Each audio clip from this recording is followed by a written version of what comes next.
So there I was, dying. Like, actually dying. And my brain decided to play me the greatest hits of my worst life decisions. Thanks, brain. Real helpful. First up on the highlight reel, my ex-girlfriend Zhang Zishuan, president of the debate club, telling me she'd slept with 57 dudes and that the baby she was carrying might be mine. You know, statistically, 1 in 58 chance. Better odds than the lottery, right? And she wanted me to hand over all my stuff so she could live on for me. Romantic. I gave everything to that woman. Everything. And my so-called best friends? They literally stabbed me. Not even behind my back. Straight to the chest. Classy. So yeah, dying me was screaming into the void. If I could do this over, I'd be the most selfish jerk alive. Real touching last words. Then the flashback kept rewinding. Suddenly, I'm hearing a different ex-girlfriend, Li Mingyao, my college sweetheart, hitting me with, "My roommate doesn't like you. So we're done, that's it." That's the reason. Her roommate. I got dumped because I failed a vibe check with someone I never dated. And I'm thinking, oh cool, the death montage reached sophomore year. Then I open my eyes. I'm sitting in a restaurant. There's a steak in front of me. There's Li Mingyao across the table in her little skirt and knit vest, looking annoyed because apparently I zoned out during my own breakup. I looked at my phone. June 21st, 2026. 3:10 p.m. I didn't die. I time traveled. Because here's the thing about my world. At 7 p.m. tonight, the apocalypse hits. Everyone gets teleported into a vehicle with whatever organization they belong to, your class, your club, your family, your weird hobby group, and you drive down an endless highway of death. Survival rate? Absolutely garbage. Oh, and everyone gets a superpower based on whatever object near them has the strongest energy. And energy can mean anything: historical significance, emotional attachment, supernatural vibes, tech level, you name it. Some guy wearing a red string bracelet blessed by his whole family tree? S-rank defense power. Dude with a creepy dagger? A-rank killer instinct. Guy holding a championship baseball signed by his favorite team? Psychic blasts. And then there's the legends. One poor soul was exercising his wrist when the apocalypse hit. Woke up with a B-rank power called human-shaped censored. I don't want to talk about it. Me? Last time around, the strongest thing on me was a key. A key to the storage room of the bubble tea shop where I worked part-time. So I got an A-rank talent called petty theft, basically long-range looting. Actually super useful. But did I use it for myself? No. I fed every single resource to the debate club, to Zhang Zishuan, because I was a simp of apocalyptic proportions. And she repaid me by sleeping with a small village. But now I've got a second chance and roughly 4 hours to prepare. First thought, go back to campus and murder everyone in the debate club. Second thought, that okay, maybe don't do that because modern forensics exists and getting arrested means I'd be grouped with actual criminals during the apocalypse. Not ideal. So I started thinking, what's the strongest energy source I can get my hands on? A second-hand market? An abandoned hospital? A funeral parlor? Maybe I could just lie on someone's Ferrari? Then it hit me. Why am I limiting myself to this city? I've got hours. And there are high-speed trains.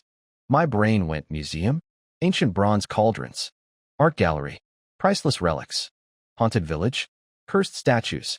But then one place lit up in my mind like a neon sign from heaven. The Forbidden City. 600 years as the center of imperial power.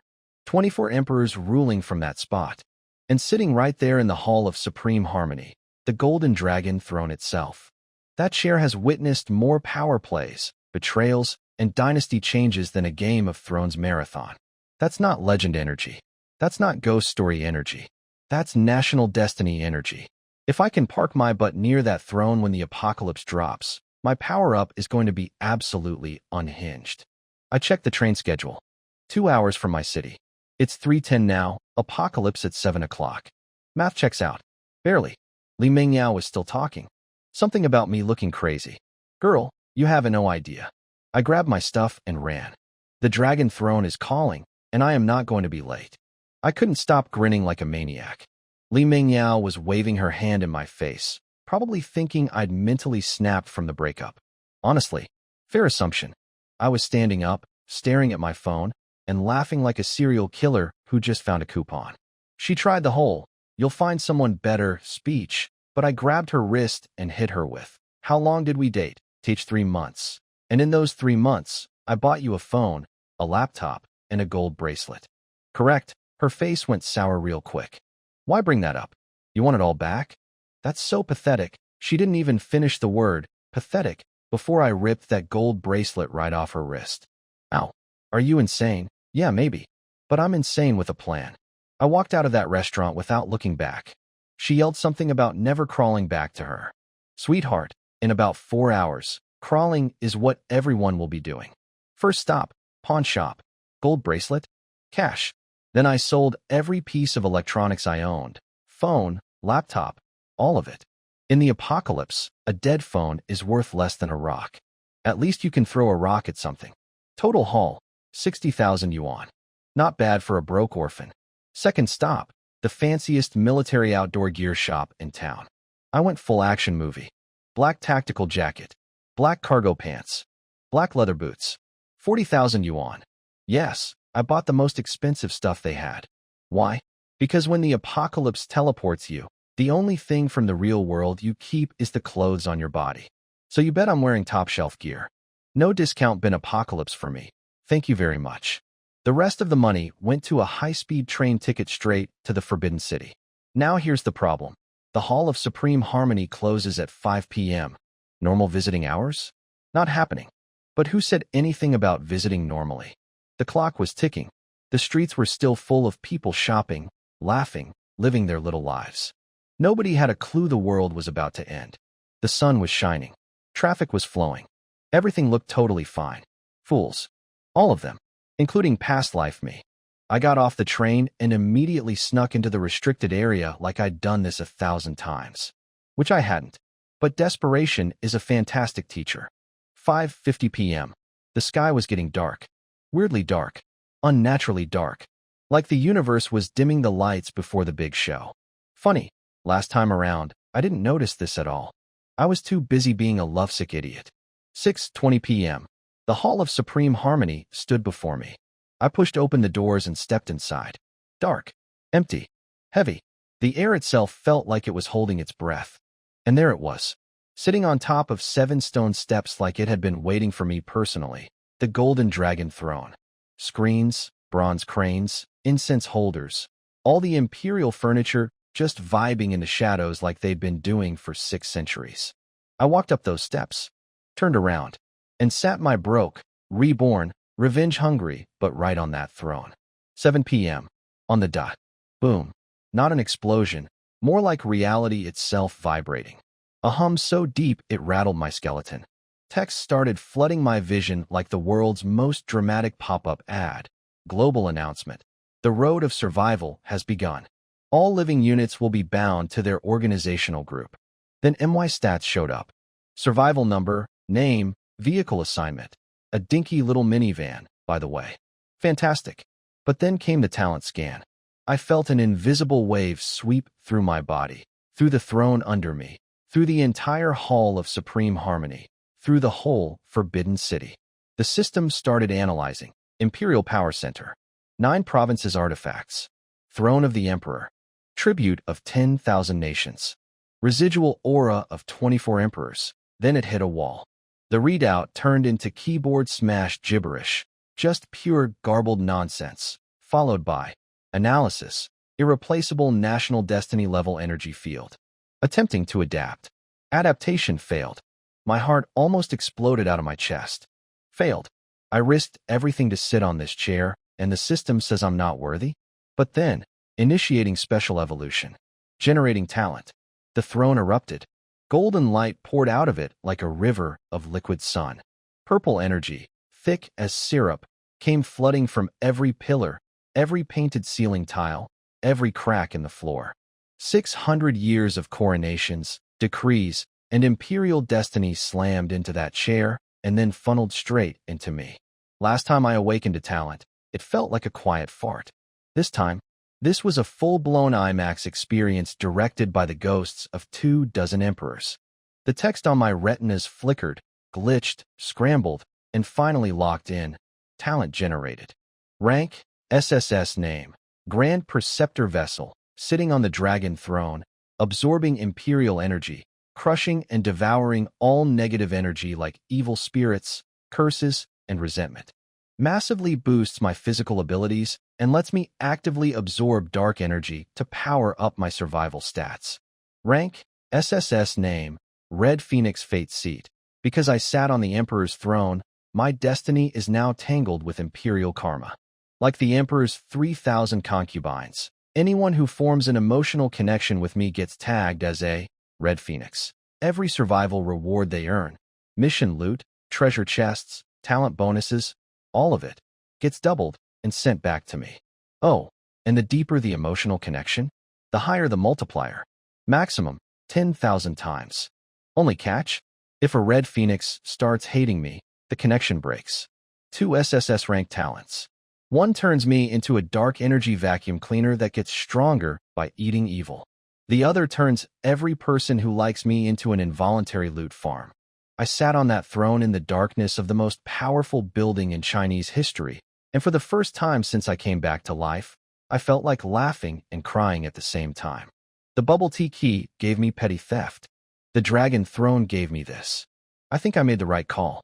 2 SSS rank talents. 2. I needed a moment. Actually, I needed several moments.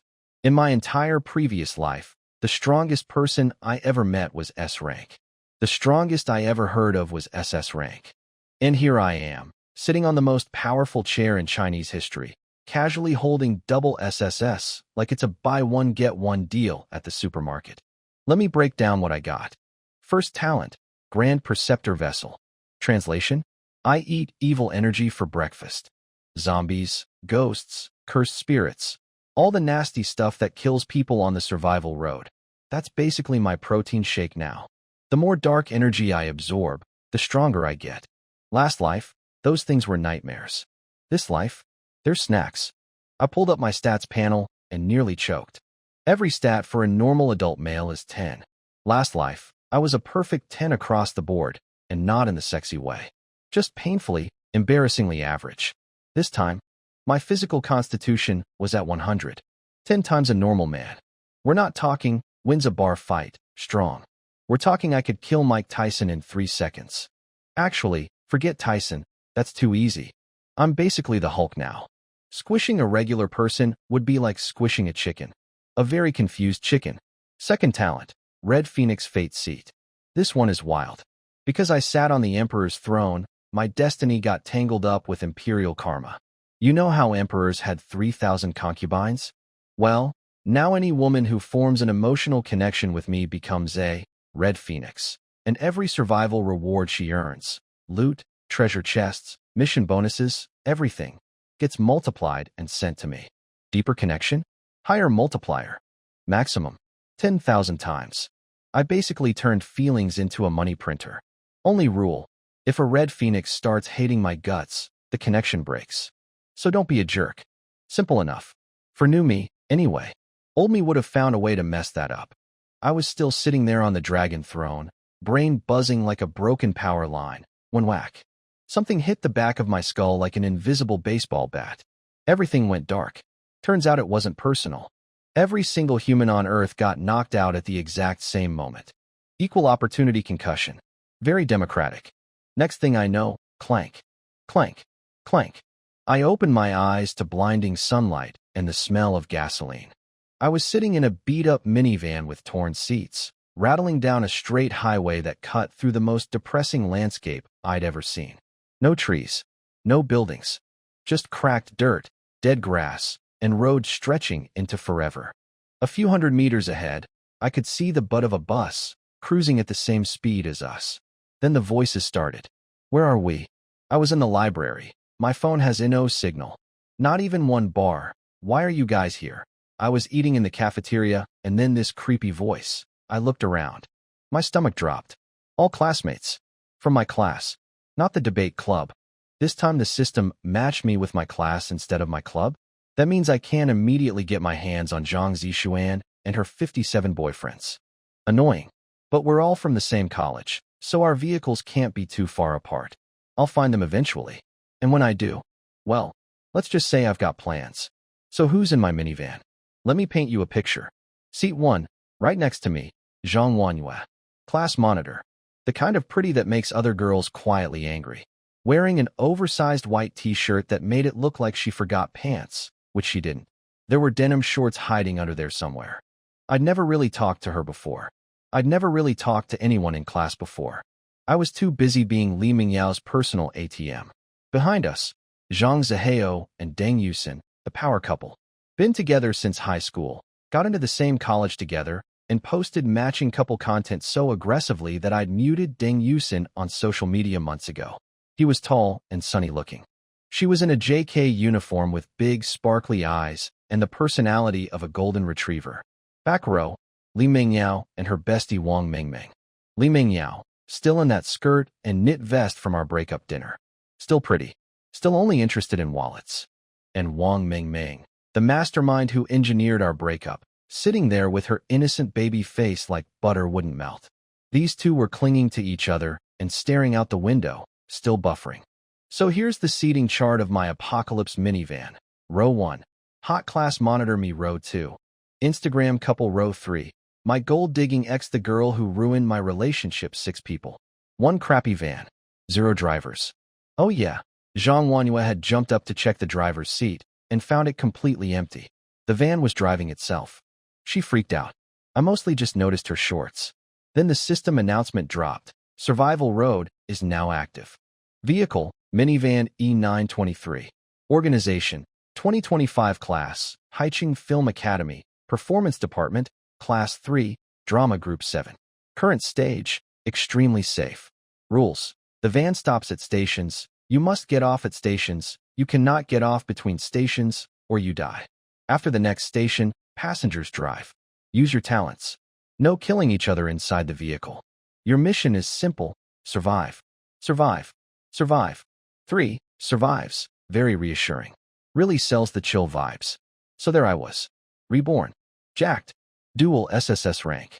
Sitting in a busted minivan with my ex-girlfriend, her scheming bestie, a couple I'd muted online, and a class monitor I'd never spoken to. The apocalypse road stretched out ahead of us, endless and empty. And honestly, compared to my last life, this was already an upgrade. I listened to the system announcement carefully. Word for word, same as last time. The only difference? Different vehicle, different people. Last life, I was on a bus with 28 backstabbing debate club snakes. This life? A crappy minivan with 6 classmates. Downgrade in size, massive upgrade in not wanting to murder everyone. Besides, I knew vehicles could be upgraded. Right now we're a small group, the absolute bottom tier. Eventually we'd level up to class, then maybe even academy. Last life, I never saw a vehicle with over 100 people. That would basically be a train. And trains are cool. Now here's where things get spicy.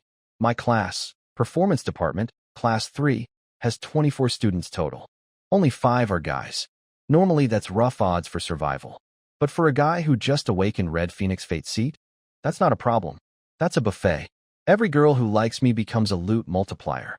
And I go to a film academy. The Performance Department. These aren't your average classmates. These are future actresses. If I play my cards right, I'll be swimming in resources before the first week is over. But first, I had to deal with the current circus. Zhang Zihao was losing his mind, trying to rip the door handle off the van. This is insane. This isn't some prank. Zhang Wanyue grabbed him. Calm down. Look outside. Does that look like anywhere you've been before? His girlfriend Deng Yusin pulled his arm. Babe, don't do anything stupid. He cursed and sat back down. This is like a freaking movie. Buddy, you're in the Performance Department. You should be used to drama. Then Zhang Wanyue did what any good class monitor does. She took charge. We're all in this together. Let's share our talents. She went first. When the apocalypse hit, I was drinking water. Got an A-rank talent, pure water. I can produce 50 bottles a day, Zhang Zihao scoffed. Water? That's your power? Kinda lame. I wanted to smack him. This idiot had no idea what he was looking at. Resource-type talents are so rare, they're practically legendary. Last life, our bus had 28 people and only one had a resource talent. 50 bottles of water a day could keep 20 people alive without breaking a sweat. When trading between vehicles opens up, Zhang Wanyue would be the hottest commodity on the entire highway. Every group would kill to have her. And this moron said, kinda lame. Zhang Zihao puffed up his chest.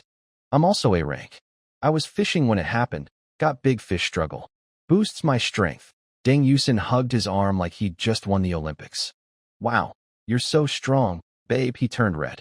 Easiest ego boost of his life. Then Deng Yusin bounced excitedly. Good news. I'm A rank too. I can summon crayfish. Half a pound at a time. I'm sorry, what? Another A rank resource talent? That's 2 resource talents in one tiny minivan. Last life, our entire bus barely had one. What is happening? Did my rebirth somehow cause a butterfly effect that juiced everyone's talents? No, that makes no sense, right? So let me get this straight. We've got unlimited water and crayfish.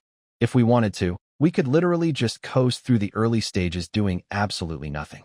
This van is basically a seafood restaurant on wheels. Xinyu, you look pale. Are you okay? Zhang Wanyue turned to me with a gentle smile, sunlight catching her hair. Don't worry too much. We're a team. At least my talent means nobody goes thirsty.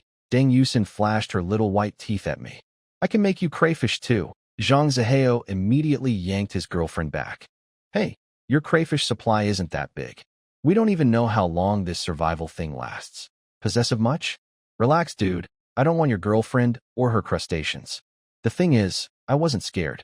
I was thinking. But apparently my thinking face looks identical to my terrified face, because everyone was treating me like a baby deer in headlights. Then Li Mingyao spoke up. My talent is B rank, crude disguise. The apocalypse hit while I was doing my makeup. Senior Zhang Tianxian invited me to a movie. That last part? Aimed directly at me. Like a little verbal knife. See? I've already moved on.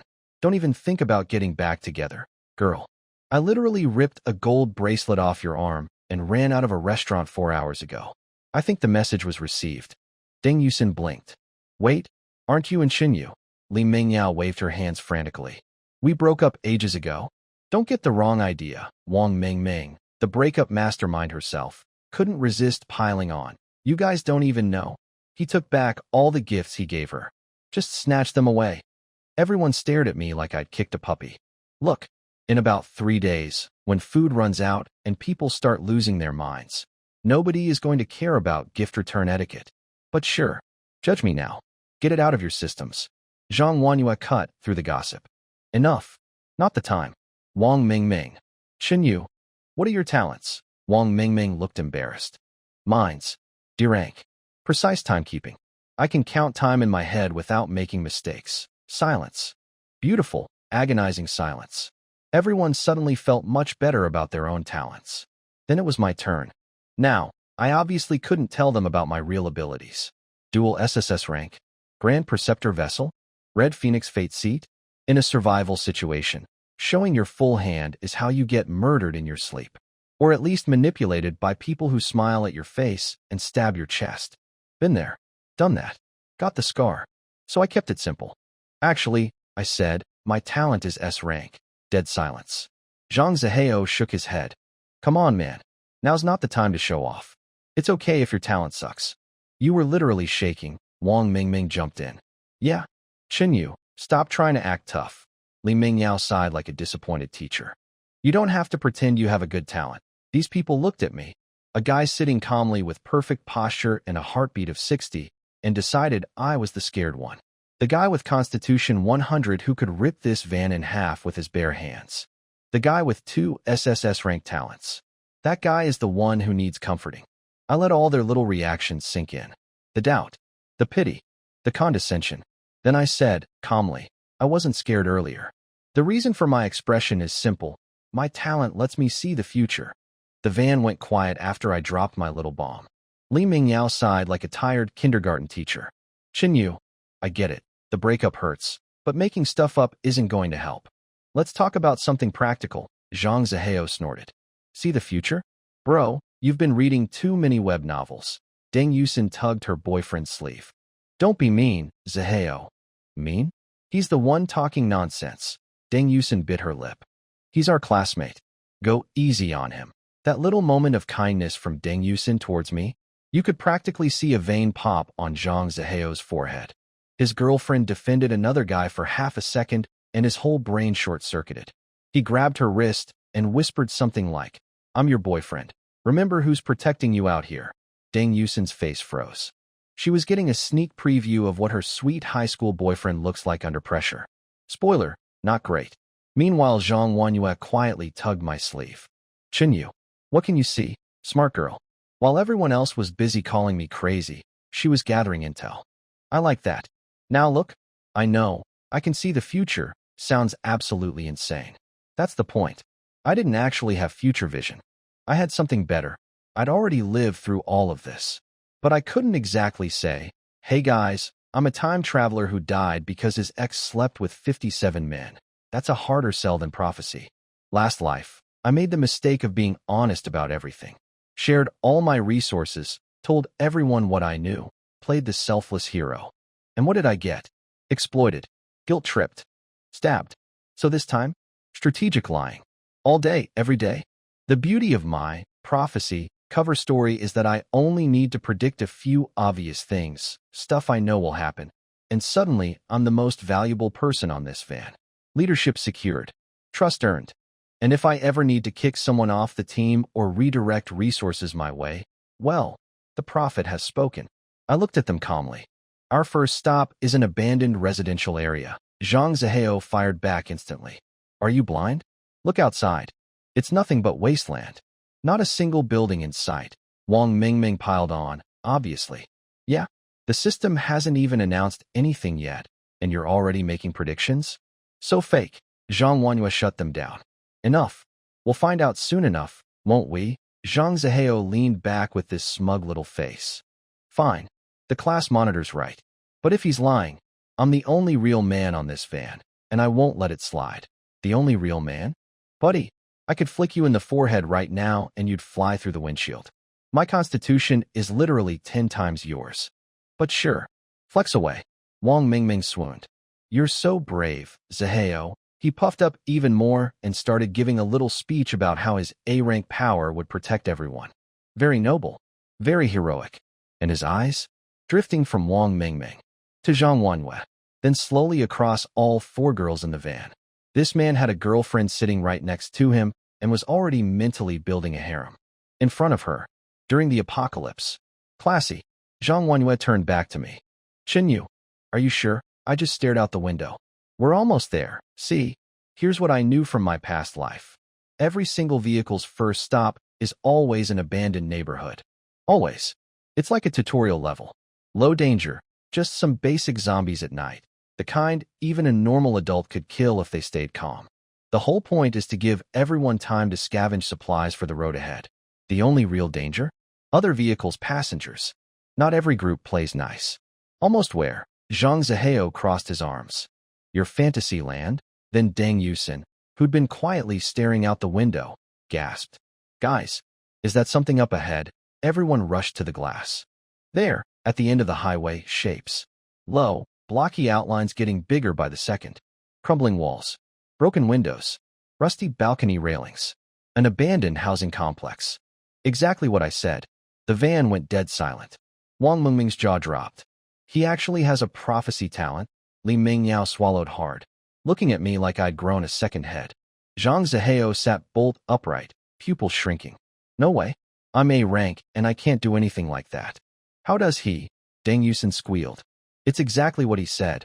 A rundown neighborhood. Zhang Wanyue covered her mouth, eyes shining. Chinyu, you really can see the future. I gave them a cool nod. Obviously. I don't waste time lying.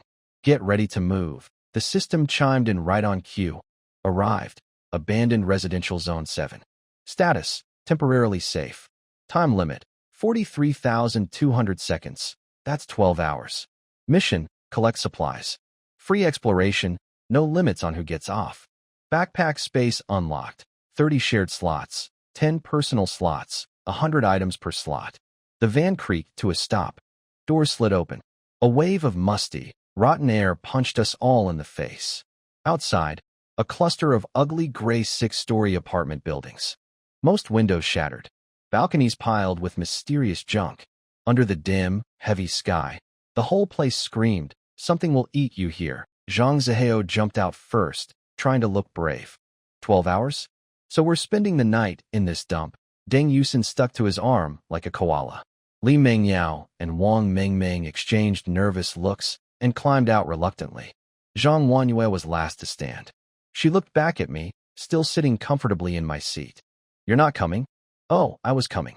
I just wanted to enjoy watching everyone scramble for exactly 3 more seconds. A prophet needs to make an entrance." I smiled and hopped off the van. "Of course I'm coming. I was just thinking, searching one place together is way too slow." Everyone stared at me. "We should split into groups. Me and the class monitor. Li Mengyao and Wang Mengmeng." The lovebirds together. Wang Mengmeng exploded first. "Excuse me? You're putting both guys in different groups and leaving us 2 girls alone." Li Mengyao backed her up. "Are you seriously being this petty because I dumped you? We're all classmates." Zhang Wanyue also gently chimed in. "Chen Yu, 2 girls alone is kinda risky." I rubbed my chin and gave them my most pitying look. "Fine. You 2 can join Zhang Zihao's group." Li Mengyao and Wang Mengmeng blinked. "Wait, what? I didn't want them on my team at all. Not even as extra hands?" They were confused, offended, possibly a little hurt. "Good." I nodded. "There. Every group has a guy now. Happy? Go find stuff. Good luck staying alive." Then I turned to leave. But right before I turned, I let my eyes land on Zhang Zihao. Now, I didn't plan this. It just happened. The look I gave him was the kind of look you give a man who's already dead. Like I was reading his obituary in my head. Because honestly, in my last life, I'd seen plenty of people like him. Arrogant, possessive, thinks muscles solve everything.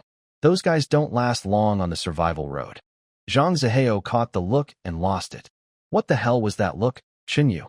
"Say it to my face." I was already walking away. "It's just group assignments, man. Nothing deep. Hope everyone makes it. Good luck out there." Those last words came out calm, flat, almost bored. And that's exactly what made them terrifying. Because everyone remembered. I can see the future. So when the guy who sees the future looks at you like you're already in a coffin and then says, "Good luck staying alive," yeah, that tends to ruin your afternoon. Zhang Wanyue caught up to me after smoothing things over with the others. She told them I was just bad with words. Don't worry about it.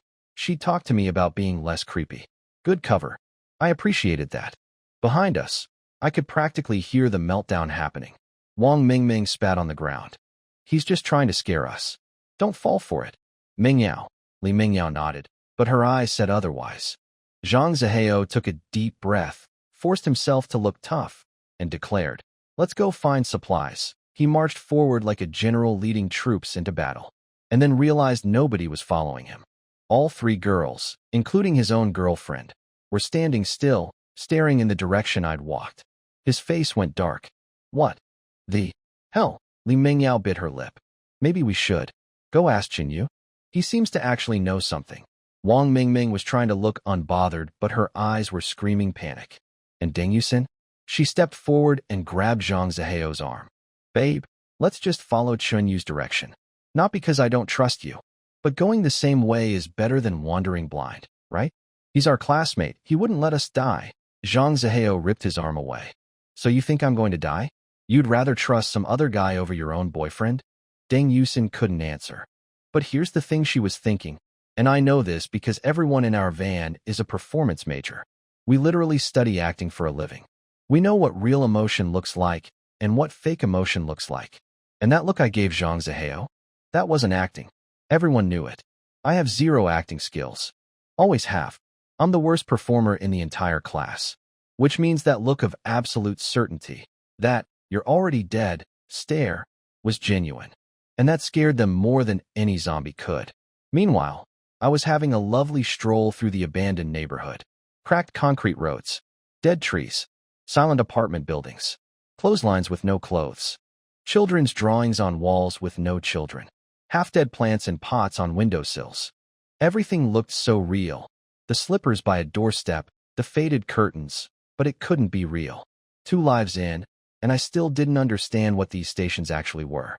Dimensional projections? Time fragments? Some god's dollhouse? No clue. Zhang Wanyue caught up and waved her hand in front of my face. "Earth to Chinyu? What are you staring at?" "Nothing. Let's hit the supermarket first, then check the apartments." "Priorities." She pointed down the street. "There's a convenience store right there." We walked up to it and found the glass doors chained shut with a big fat black padlock. Zhang Wanyue rattled the handle. Locked. What do we do? Break the glass? I squinted at the lock. UMA cross-core. Common model. Decent anti-pick design, but nothing a professional can't handle. She stared at me. I wasn't suggesting we pick it. I meant smash the glass. Bad idea.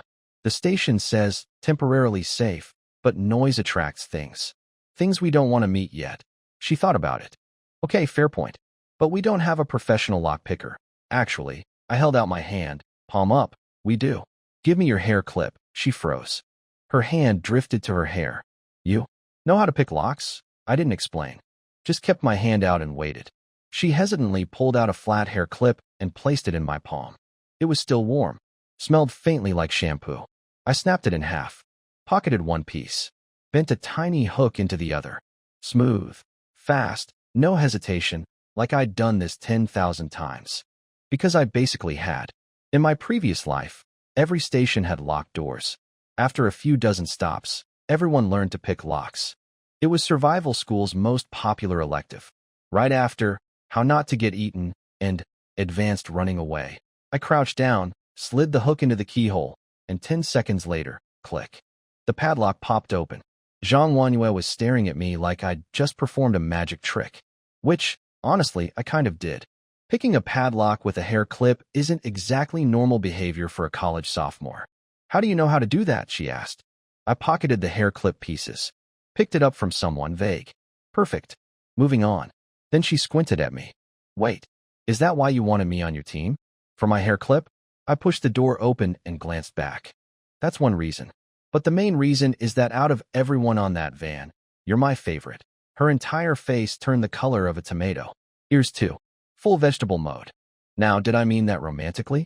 Strategically? As a genuine compliment? Honestly, I wasn't even sure myself. I just walked into the supermarket and started scanning shelves without looking back. I had canned food to collect and exactly zero time for feelings. Behind me, Zhang Wanyue stood frozen for about 5 seconds, then shook her head and muttered something about overthinking it. Smart girl. Emotionally confused girl, but smart girl. I was loading canned goods into my backpack space when I heard noises outside. Zhang Wanyue ducked behind the doorframe and peeked out. Then came the circus. Zhang Zihao came sprinting down the street, pale as a ghost, hair wrecked, looking like he'd seen actual death. Behind him, 3 girls in full panic mode. Deng Yusin was almost crying. Li Mengyao and Wang Mengmeng looked like they'd aged 10 years in 20 minutes. Quick, hide. This place is insane. Deng Yusin whimpered. Can't we please go find Xinyu? He might know. Shut up, Zhang Zihao snapped. That guy only talks big. If he saw that thing, he'd wet himself. Oh, buddy. If only you knew. The monster you ran from? I could snap its neck like a breadstick. But please, continue being the brave protector. Li Mingyao spotted Zhang Wanyue first. Class monitor. Where's Xinyu? We need to ask him something. Funny how fast he's lying. Turned into. Where is he? Zhang Wanyue waved them over. He's inside. What happened to you guys? Deng Yusin, still shaking. We smashed a supermarket window, and something came. Something? Zhang Zihao puffed up dramatically. Zombies. Horrifying. Mouths as big as buckets. Mouths as big as buckets. Okay, Shakespeare. Those are the lowest tier trash zombies on the entire survival road. A calm adult male could beat one with a chair leg. But sure, bucket mouth. Very scary. Li Mingyao nodded eagerly. You guys were so lucky finding an unlocked store. Zhang Wanyue hesitated. Actually, Xinyu picked the lock. Dead silence. He what? Li Mingyao and Wang Mengmeng looked at each other like the laws of physics had just changed. Deng Yusin stuttered something about. Even that skill. Zhang Zihao just scoffed. See? I knew that guy wasn't as innocent as he looks. Yeah, the guy who picks locks is suspicious, but the guy who abandoned 3 girls while fleeing a beginner zombie is totally trustworthy. Great logic. Everyone piled into the supermarket. They found me calmly putting cans into my inventory like I was grocery shopping on a Sunday. Chen Yu. 3 girls shouted my name in unison. All at once. Like a chorus. I don't think they even realized they did it. But in that moment, the quiet weirdo who never talked in class had somehow become the person everyone wanted to see. Felt pretty good, actually. Not gonna lie. I smiled. Back already? How'd the scavenging go? Zhang Zihao practically exploded. Scavenging? There are zombies out there. Man-eating ones. I tilted my head innocently. But didn't you say you were A rank? Fighting talent? Gonna protect all the girls? You can't handle one little zombie. His face turned the color of a fire truck. Nobody could beat that thing, dude. I literally could beat it by sneezing on it. My constitution is 100. That zombie might as well be a piñata. Deng Yusin jumped in to save her boyfriend's dignity. It's not his fault, Chinyu. That zombie was really scary. We absolutely can't fight it head-on. I kept my face neutral. Zhang Zihao was obviously exaggerating the threat to cover up the fact that he'd run like a scared chicken. But honestly, I get it. My first time seeing a monster in my past life, I was just as pathetic. Then, right on schedule, the system announcement dropped. Zone 7 status changed to abnormal. Low threat units powered up. Medium threat units now spawning. Duration, 21,600 seconds. Stay alive. 6 hours of enhanced danger. The supermarket went dead quiet. The sky outside got darker. Everyone looked like they'd swallowed a lemon. Zhang Zihao went pale. So the zombies we saw were already the abnormal event? This survival road is insane. He started to say, we should, but Zhang Wanyue cut him off by turning to me. Chinyu, what do we do? Everyone's eyes followed. All on me. Every single one. Zhang Zihao's jaw tightened so hard I thought his teeth would crack. I could practically read his thoughts. He was the fighter. He was supposed to be the leader. He was supposed to have all the girls looking at him with admiration. And now some skinny, quiet kid with a prophecy talent had stolen the entire spotlight without throwing a single punch. I could see the murder math happening behind his eyes. Something like, even if he can predict the future, if he disappears, I'm back on top. Cute. Try it, buddy. See what happens.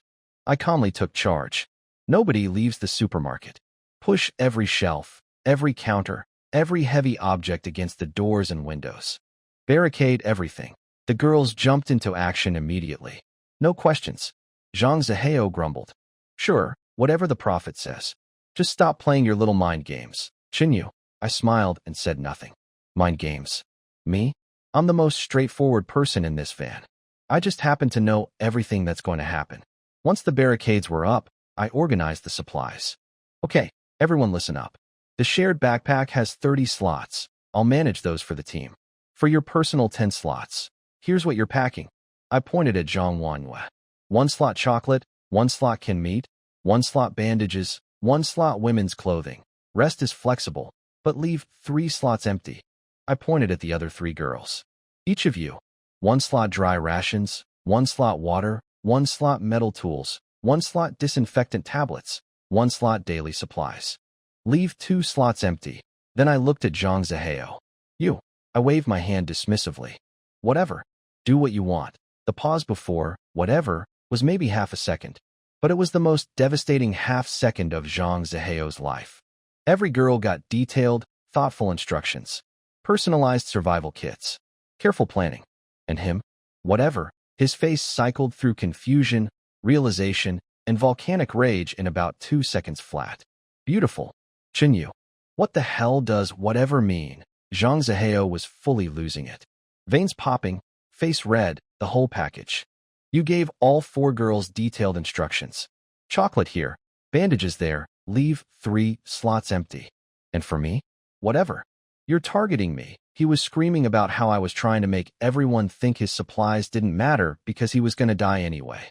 Which, okay, I wasn't not thinking that, but I definitely didn't say it out loud. The beauty of psychological warfare is letting people fill in the blanks themselves. Deng Yusin tried to grab him. Zihao, calm down. He didn't mean it like. He shoved her hand away so hard she stumbled. Her eyes went red immediately. Nice move, tough guy. Nothing says, reliable protector, like shoving your girlfriend in front of 4 witnesses. Li Mingyao squeaked out we're a team, please calm down. Wang Mingming opened her mouth, saw the crazy in his eyes, and quietly shuffled behind Li Mingyao like a human shield. Zhang Wanyue did her class monitor thing and told everyone to chill. And me? I didn't turn around. Didn't say a word. Didn't even look at him. Just kept sorting cans. That was the best part. The less I reacted, the more insane he looked. He was screaming at a guy who was silently organizing canned meat. It's hard to look like the hero when you're having a meltdown at someone's back while they peacefully stack groceries. Deng Yusin finally broke through with a trembling. Please stop yelling. I'm scared. And that shut him up. Even Zhang Zihao isn't stupid enough to keep raging when his girlfriend is literally crying. But I could feel his glare burning a hole through the back of my skull. Good. Stay mad. Stay distracted. Stay predictable. We spent the next while filling up everyone's inventory. Problem was, this little convenience store had no warehouse, just shelf stock. Each backpack slot holds 100 identical items, but good luck finding 100 of anything in a place this small. We grabbed what we could and called it done. 5 hours until the abnormal status ends, Zhang Wanyu calculated. That puts us at around 3 a.m. Then Deng Yusin pointed toward the back of the store. There are rooms upstairs. 2 of them. If we're resting, we need to figure out sleeping arrangements. Oh boy. Here we go. Zhang Zihao moved fast. Arm around Deng Yusin's shoulder, smooth as a car salesman. Well, we're a couple, so obviously we get one room. No objections, right? Wang Mingming fired back immediately. So the 4 of us cram into one room. Zhang Zihao shrugged with this smug little grin. Didn't you all come running back specifically to find Xinyu? What's wrong with sharing a room with him now? Smooth attempt at stirring the pot there, Romeo. Unfortunately for him, everyone saw through it. Li Mingyao frowned. It's not about Xinyu. For people in one room just doesn't fit. Even Deng Yusin, his own girlfriend, wavered. Babe, just the 2 of us in a room is kinda. I could see the gears grinding in his head. See, what he actually wanted was alone time with Deng Yusin. They'd been dating 3 years, but she had a strict, nothing until marriage, rule. Not even close physical contact. And now, trapped in the apocalypse with emotions running high, he figured this was his big chance to break through the defense line. Classy. The world is ending, and this man's primary concern is getting to second base. But nobody was on his side. Zhang Wanyue flatly refused to room with a couple. Li Mingyao grabbed Zhang Wanyue's arm and pulled her to their room. 3 girls, 1 room. Done. Which left? Me. In the couple's room. With Zhang Zihao and Deng Yusin. Zhang Zihao sputtered. You want Xinyu in our room? Wang Mingming shrugged. What? You want him sleeping in the hallway with the zombies? Zhang Wanyue delivered the knockout blow. We're all classmates. We're all fully clothed. We're taking turns on watch. What exactly is inconvenient about this? Unless your mind is somewhere it shouldn't be, Zhang Zihao opened his mouth. Closed it. Opened it again. Nothing came out. He'd been verbally checkmated by the class monitor, and every possible comeback would make him look like a creep. Then Deng Yusin tugged his sleeve. She looked up at him with those big, watery eyes, nose still pink from crying earlier, trying to smile bravely. Let Xinyu stay with us. I actually feel safer with him nearby, because of the future-seeing thing. That's what I mean. That desperate little correction at the end was adorable. I feel safe around another man. Wait and oh, because of his talent. His talent is why. Zhang Zihao finally caved. Fine, so there it was. Me, a freshly single man, assigned to the couple's room. Life is comedy. Through this entire housing debate, I hadn't said a single word. Didn't need to. They sorted themselves perfectly without my input. But I did have one last announcement. Night watch rotation. Deng Yusin first, then Zhang Zihao, Wang Mingming, Li Mingyao, Zhang Wanyue. 1 hour each. 5 hours, 5 people. Zhang Zihao's eye twitched. Hold on. That list doesn't include you. I smiled. 5 people is enough? Then why don't I get to be the one who rests? I shrugged. Because I need to rest so I can see the future. It's very tiring work. You want to swap? You do the prophecy. I'll stand guard. Silence. He couldn't argue. If he pushed back, every girl in the room would jump to my defense. He knew it. I knew it. The canned goods on the shelf probably knew it. He sat down and said nothing. But I could feel it, the scheming, the simmering rage. Tonight, I'll teach him a lesson, energy radiating off him like cheap cologne. Buddy, I survived an entire apocalypse already. I was betrayed by people way smarter and way more dangerous than you. You're a college kid with a fishing talent who ran screaming from a tutorial zombie. But sure, try something tonight. See what happens when you mess with a guy who has 10 times your strength and already knows what you're going to do before you do it. I closed my eyes and got comfortable. Tomorrow was going to be fun. The upstairs had 2 rooms connected by a narrow hallway. Zhang Zihao charged in first and claimed the left room like he was planting a flag on the moon. Whatever, dude. I took it without complaint. I pushed open the creaky door.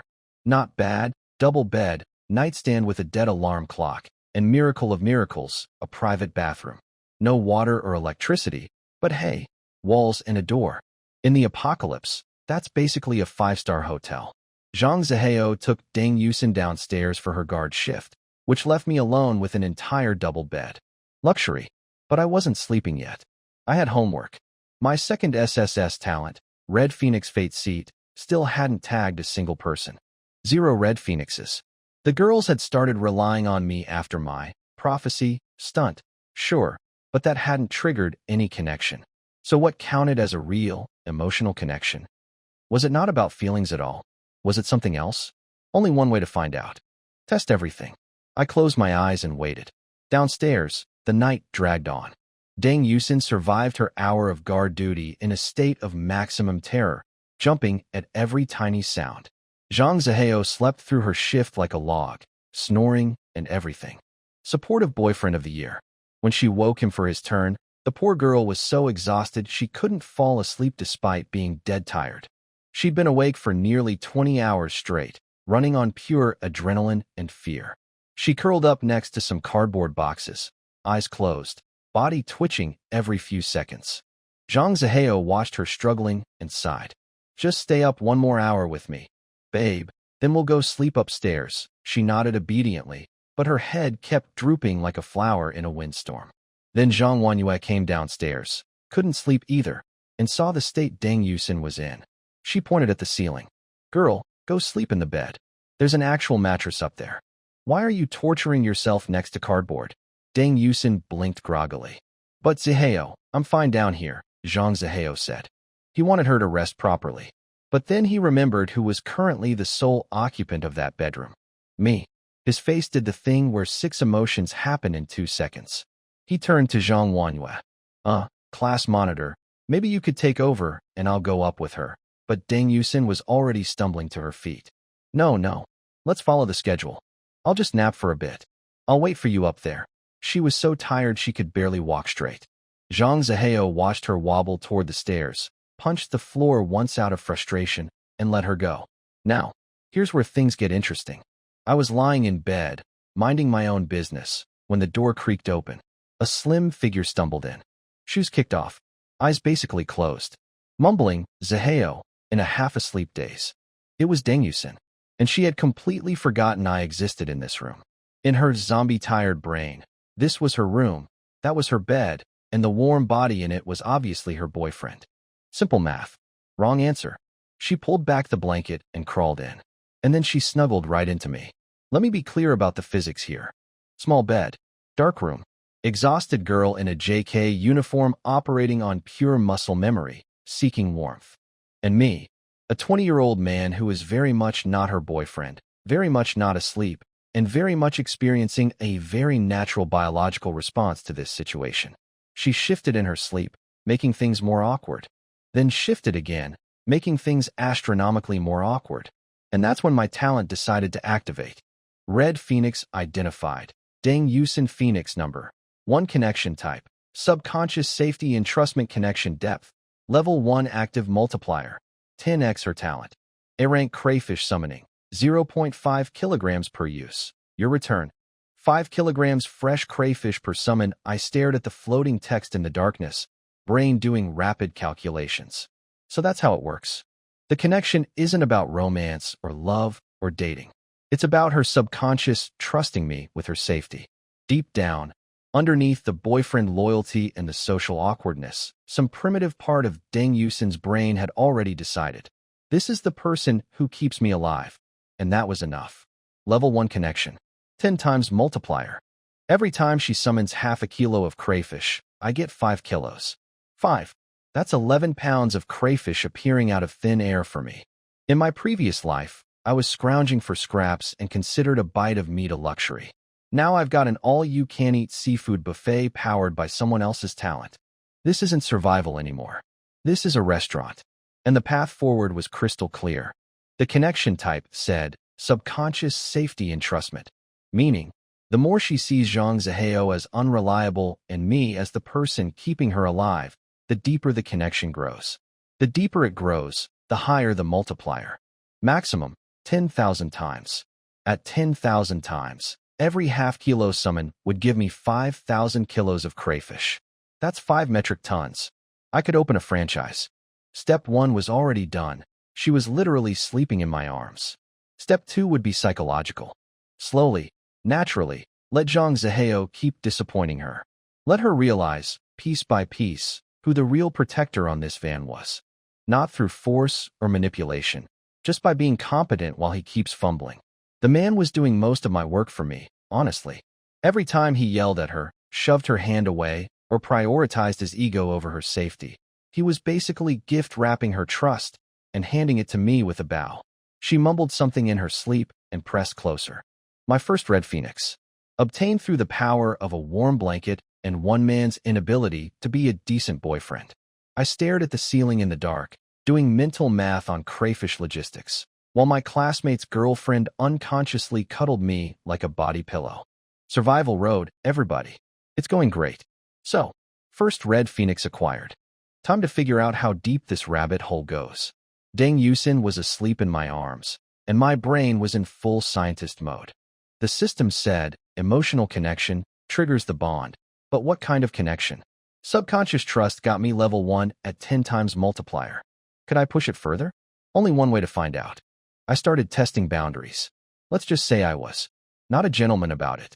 She stirred, mumbled, "Zihao, stop it," still thought I was her boyfriend. Then her eyes snapped open, and the look of pure horror when she realized whose arms she was in. I could practically hear the Windows error sound going off in her brain. She tried to scream, then remembered her boyfriend was downstairs and classmates were next door, so she clamped her own mouth shut. Smart survival instinct, terrible situation awareness. Chinyu. I didn't. I forgot you were here. I thought you were. Zhang Zihao, I finished for her. You climbed into this bed yourself. Crawled right into my arms. I didn't move once. Technically true. The getting into bed part was all her. What happened after? We'll skip the details. She was squirming, trying to pull away, begging me to let go before anyone saw. So I played my real card. I'll let go? But Zhang Zihao is going to die. She froze completely. What? Today, when you guys ran from that zombie, it scratched his wrist. Left hand. No, that's not true. He just cut himself on some sharp metal. He showed me. He lied to you. I described the wound with surgical precision, blackened edges, the way he'd been favoring his left hand all day, avoiding using it. All completely made up, of course. Zhang Zihao probably did get a scratch from something. And yeah, anyone with a hand injury naturally protects it. But I dressed it up like a zombie infection diagnosis. Very convincing. Very fake. Deng Yusin couldn't tell the difference. She was exhausted, terrified, and I was the guy who sees the future. When the prophet speaks, people listen. Especially people running on zero sleep and maximum fear. He was afraid of being treated like an infection risk, I said calmly. So he made up the metal excuse. He fooled everyone else. But he can't fool me. Her eyes went wide. The future vision thing. Of course. If I could predict the abandoned neighborhood, if I knew things nobody else knew, then obviously I could see Zhang Zihao's infection too. He's going to develop a fever by morning, I continued. Then confusion. Then he turns. The tears came like a dam breaking. She grabbed my shirt with both fists. You're so powerful. You can see the future. You must know how to save him, right? Please. He's our classmate. We're in the same van. I'll do anything. I let her cry for a while. Timing is everything. Then I tilted her chin up. I can save him. But there's a price. What price? You listen to me. From now on, I'll listen. I promise. No, I shook my head slowly. Not that kind of listening. Not words. Starting right now, you do exactly what I say. Completely. Without question. Understand, my voice dropped lower. If you can't do that, then start preparing for Zhang Zihao's funeral. I'm not helping him for free. She bit her lip, tears streaming, pride crumbling. Okay, I'll do what you say, Chinyu. Was I being a manipulative jerk? Absolutely. Was Zhang Zihao actually infected? Not even slightly. Was I going to save him from a made-up disease and earn permanent loyalty from his girlfriend? You bet. Look, in my last life, I was the nice guy. I shared everything, trusted everyone, loved unconditionally. And I died alone while my girlfriend counted her 57 conquests. This life, I play to win. But my victory celebration got interrupted. Tap, tap, tap. Footsteps. Coming up the stairs. Getting closer. Zhang Zihao. Obviously. The man couldn't handle his girlfriend sleeping in the same room as me for 20 minutes without doing a wellness check. Deng Yusin's eyes went wide with panic. She tried to jump away from me, but I was faster. Hand over her mouth, arm around her waist, and I rolled us both off the bed and into the bathroom in one smooth motion. Constitution 100 makes you surprisingly acrobatic. The bedroom door creaked open. Zhang Zihao stood in the doorway, scanning the room. Empty bed, wrinkled sheets, clear body impressions, but nobody in it. His eyes narrowed. Yusin? You in here? Silence. He walked further in. The room was tiny, nowhere to hide except the bathroom. No running water, no electricity, no reason for anyone to be in there. He walked up to the glass door and knocked. Yusin? Are you in there? And there I was, on the other side of that glass, holding his girlfriend's mouth shut, her tears soaking my palm. Both of us pressed against the tile wall in pitch darkness. Best roommate situation ever. From inside the bathroom, I could hear Deng Yusin doing her absolute best to sound normal. Bless her heart, she was terrible at it. I'm in here. Zihao, her voice sounded like someone who'd just run a marathon while crying. Zhang Zihao noticed immediately. Why do you sound weird? What are you doing in a bathroom with no water or electricity? I had to use the bathroom. Couldn't hold it. He bought it. Barely. Oh, okay. But are you sure you're all right? You sound off. I'm fine. Just tired. It's dark in here. Don't ask. I'll be out soon. Every answer she gave was more suspicious than the last. The more she stammered, the more uncomfortable he got. He scanned the empty room, the messy bed. Then it clicked. Wait, where's Chinyu? He's not here either. Don't. No, wasn't here when I came up. Maybe he went to the other room. Good girl. Quick thinking under pressure. Then Zhang Zihao, standing right outside the bathroom door, decided this was the perfect moment for a private chat. Yusin, listen, while he's gone, I need to tell you my plan. I want to kill Chinyu. He's an unstable element on this team. From inside the bathroom, Deng Yusin blurted out. No, you can't. He tried the door handle. Locked. What do you mean I can't? I'm fine. My stomach hurts. Maybe I got cold. Don't come in. I'll be right out. Eventually the door cracked open. Deng Yusin squeezed out sideways. Zhang Zihao took one look at her, and his brain stalled. Her hair was a disaster. Strands stuck to her sweaty temples. Her face was flushed from her ears down to her neck, tear tracks still visible. Her eyes were darting everywhere except at him. Her uniform was wrinkled beyond recognition, buttons misaligned, collar loosened and crooked. The pleated skirt was crushed on one side. She looked like she'd been through a tornado. Inside a bathroom, with no water, Zhang Zihao's expression went dark. But before he could form the question that was clearly loading behind his eyes, help. Somebody help. Wang Mengming screaming from downstairs. Full panic mode. Boom. The sound of something massive hitting glass. Crash. The entire barricade we'd built, shelves, counters, everything, getting smashed to pieces. The building shook. Dust rained from the ceiling. Someone had just busted through our front door with the subtlety of a wrecking ball. Zhang Wanyue burst out of the other room and sprinted downstairs. Li Mingyao followed, shouting about people outside. Deng Yusin grabbed Zhang Zihao's arm.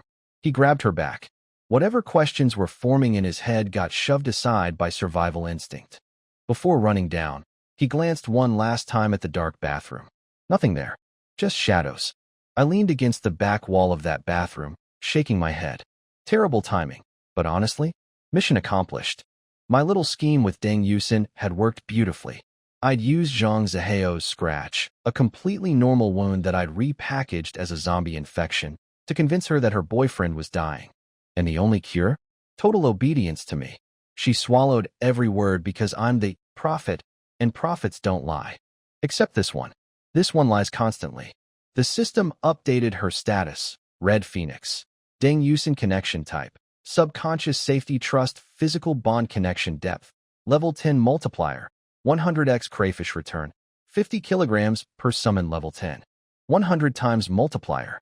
50 kilograms of crayfish every single day. That's not a meal. That's a delivery service. I could feed a restaurant.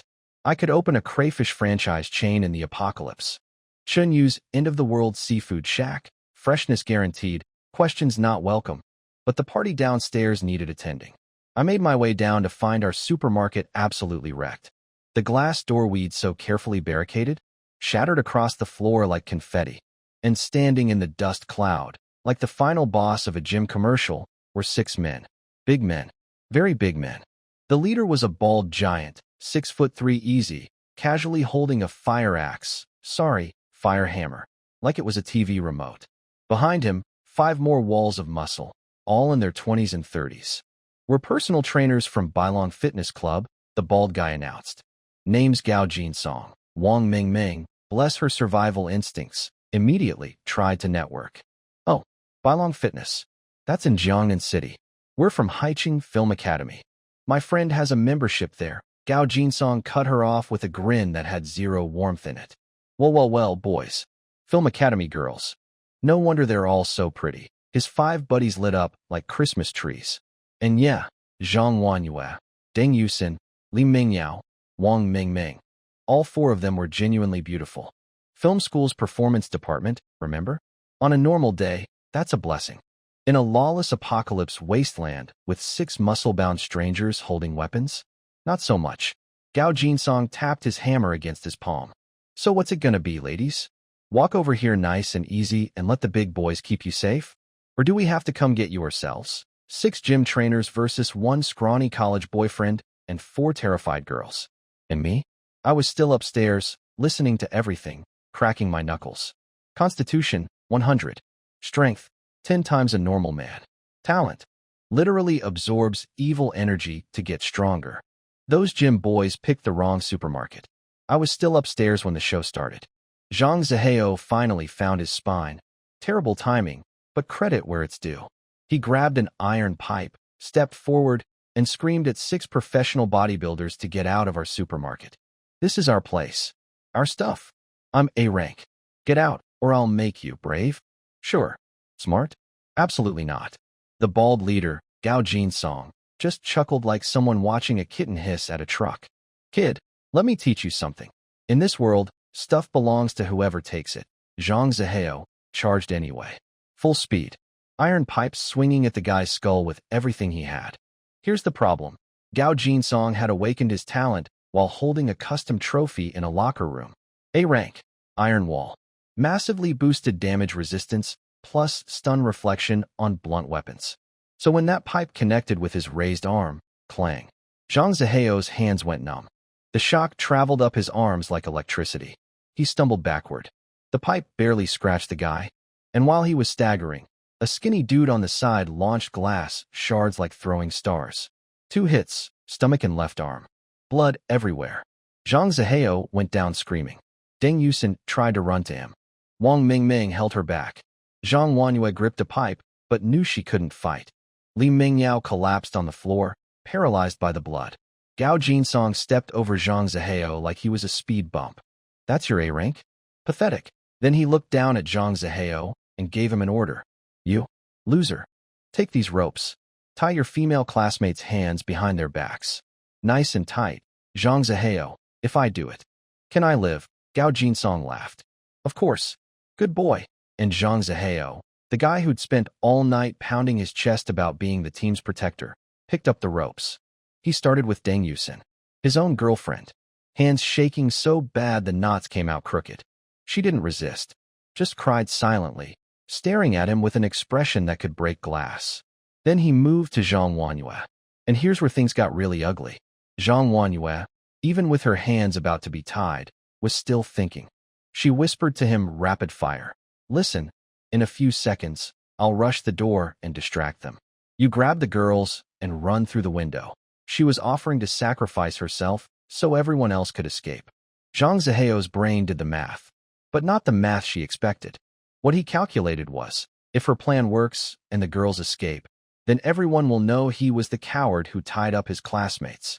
He'd be the villain of the story forever. His girlfriend would never look at him the same way. But if the gym guys got what they wanted, there'd be no witnesses to judge him. So Zhang Zihao spun around and screamed at the gym trainers. Boss, this woman is planning to escape. She told me to help the others run. Tie her up tight. Gag her. Silence. Complete, absolute, soul-crushing silence. Even the gym guys were stunned for a second. Then they burst out laughing. Huh. This kid just sold out his own classmate. For a pretty one, too. That's cold. At least he knows which side his bread is buttered on. Zhang Wanyue went white. Deng Yusin stopped crying.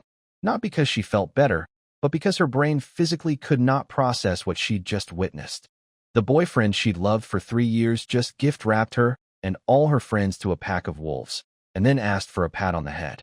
Wang Mingming and Li Mingyao were too terrified to even whimper. Zhang Zihao didn't look back. He just kept shouting instructions about how to tie better knots, like an eager intern trying to impress his new boss on day one. The gym crew spread out, blocking every exit. 6 huge men. For terrified girls. 1 traitor. 0 hope. Zhang Wanyue's only thought was, please, Chenyu, do not come downstairs. You can't fight. You're just a prophecy talent. They'll destroy you. Then, from upstairs, footsteps. Tap, tap, tap, coming down the stairs. Slow, casual, like someone heading to get a midnight snack. Gao Jinsong grinned. Ooh, more company? Another pretty girl from film school? Lucky us. Zhang Wanyue closed her eyes. This was about to get worse. What nobody in that room knew, not the girls, not Zhang Zihao, definitely not those 6 meatheads, was that the person walking down those stairs had the physical constitution of 10 normal men, 2 SSS rank talents, and had already survived an entire apocalypse once before. Those gym trainers thought they'd cornered a bunch of helpless students. They had no idea they'd just rung the dinner bell for a predator. I took my time on those stairs. No rush. Let them get comfortable. Let them think they've already won. Makes it so much more fun when they realize they haven't. Lucky you. Your first station, and you ran into me. I came down those stairs like I was walking a runway. Black boots. Black cargo pants. Black tactical jacket. Fire axe in hand. Full villain entrance energy. Gao Jinsung's creepy grin froze on his face. I'll give him credit. He wasn't completely stupid. He could tell something was off about me. No panic. No anger. Just a calm that didn't belong in this situation. Zhang Zihao, the human doormat who'd just spent 5 minutes tying up his own girlfriend for strangers, snarled at me. You. Now you show up, buddy. You literally just betrayed every woman on our team. Sit down. The adults are talking. Zhang Wanyue and the girls stared at me, and I could see it in their eyes. Even in the middle of all this terror, they were comparing. The guy who sold them out versus the guy walking toward danger with an axe. Not a hard choice. I stopped 2 meters away. Axe pointed at the floor. Casual. Touch my people again, I said. The skinny guy they called Monkey froze with his hand inches from Zhang Wanyue's face. Good boy. Gao Jinsong snarled. Who do you think you're threatening, kid? He activated his talent. Iron Wall. Full power. His skin turned this weird metallic color, like a human bronze statue. Then he wound up with that fire hammer and swung it at my skull with everything he had. His boys were cheering. Songger S got A rank. Plus professional martial arts. That kid's dead. Here's what they didn't know. I wasn't just some kid with a prophecy talent. I had Grand Preceptor Vessel. Constitution 100. 10 times the physical ability of a normal man. Strength, endurance, durability, all of it multiplied by 10. Gao Jinsong's precious iron wall. Against 10 times normal human force? Paper. His hammer met my axe. The hammer went flying out of his hands like a toy. His face twisted from confidence to confusion to raw terror in about half a second. He couldn't understand how a college kid just overpowered him like he was a child. Then my axe finished the conversation. 1 swing. 2 seconds. Done. I shook the mess off my hand. Looked at the remaining 5 guys. 2 options. Do it yourselves, or I do it for you. Dead silence. The kind of silence that has weight. Zhang Wanyue had her hands over her mouth.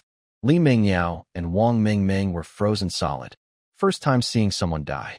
For Li Mingyao especially, I could practically see the regret forming in real time. I dumped this guy? Today?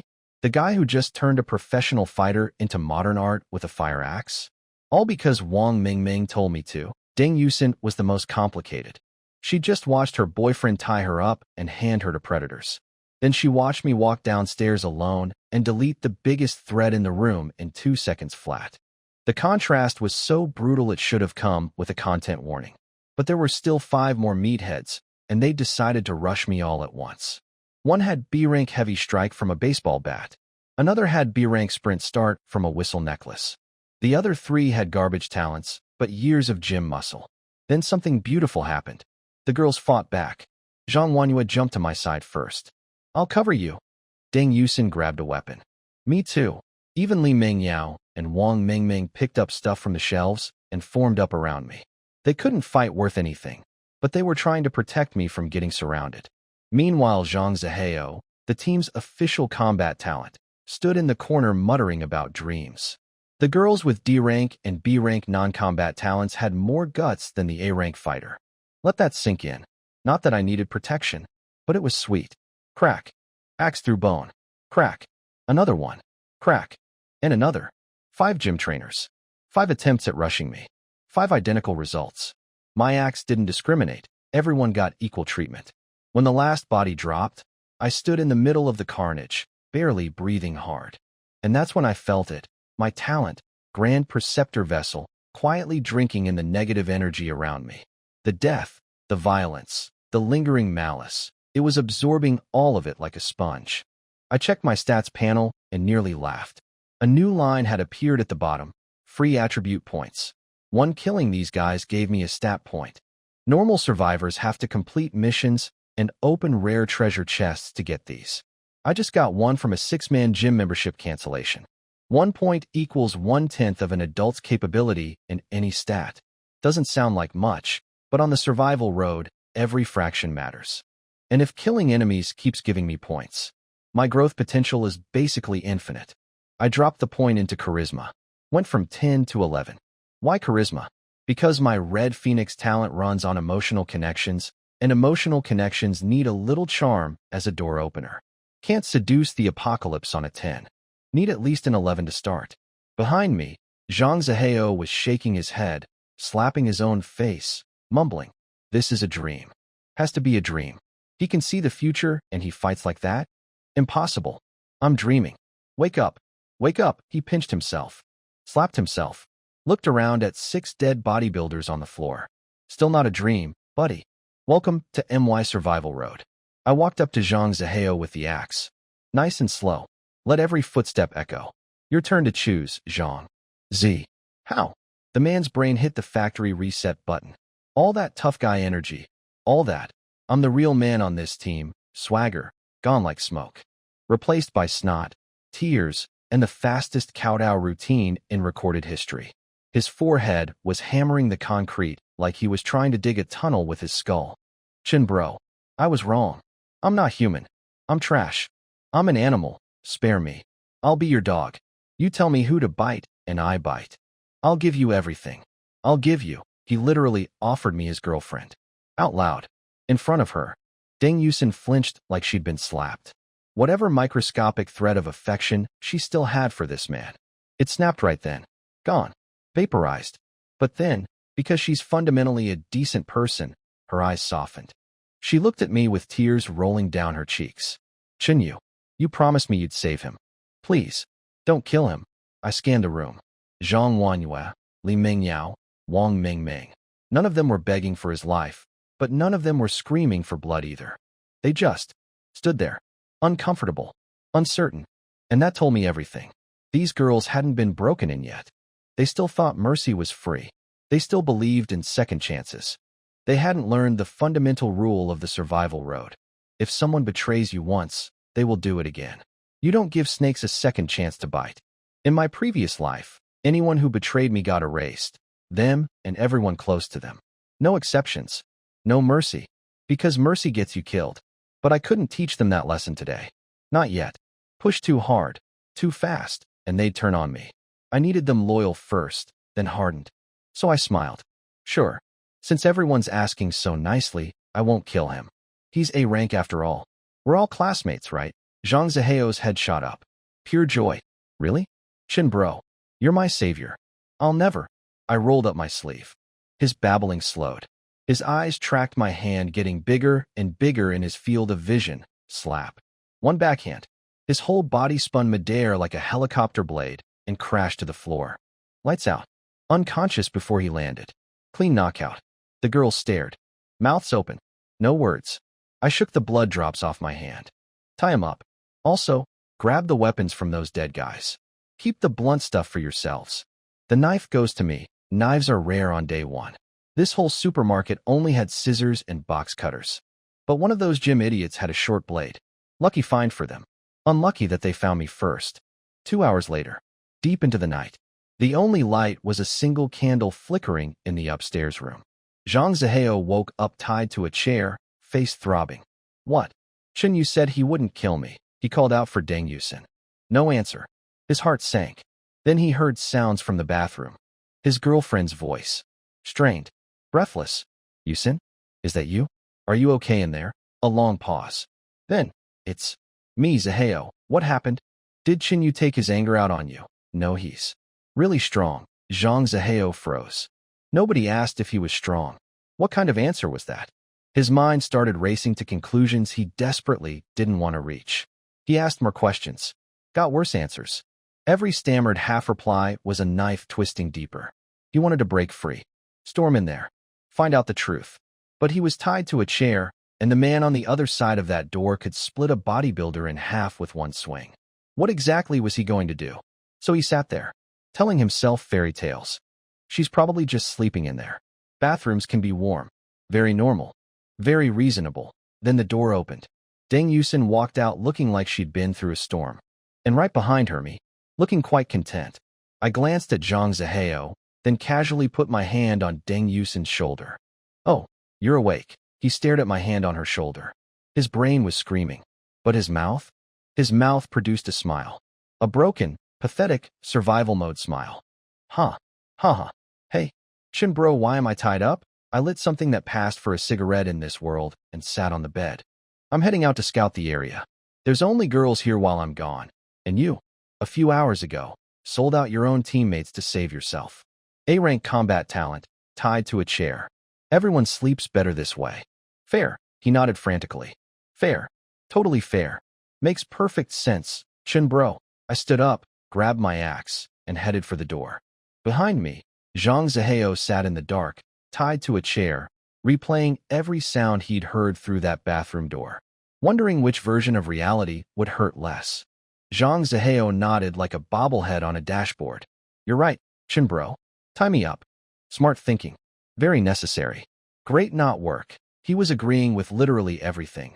Eyes full of tears, voice full of submission. But while his mouth was busy groveling, his eyeballs drifted to the shadows beside the bed. A pair of old sewing scissors. Left behind by whoever used to own this place. I saw it. Obviously I saw it. I have the survival instincts of someone who already died once. You think I'd miss a sharp object within reach of a man who just betrayed his entire team? I didn't take the scissors. I left them there on purpose. Deng Yusin followed me out. In the hallway, I bumped into Zhang Wanyue coming up from organizing supplies.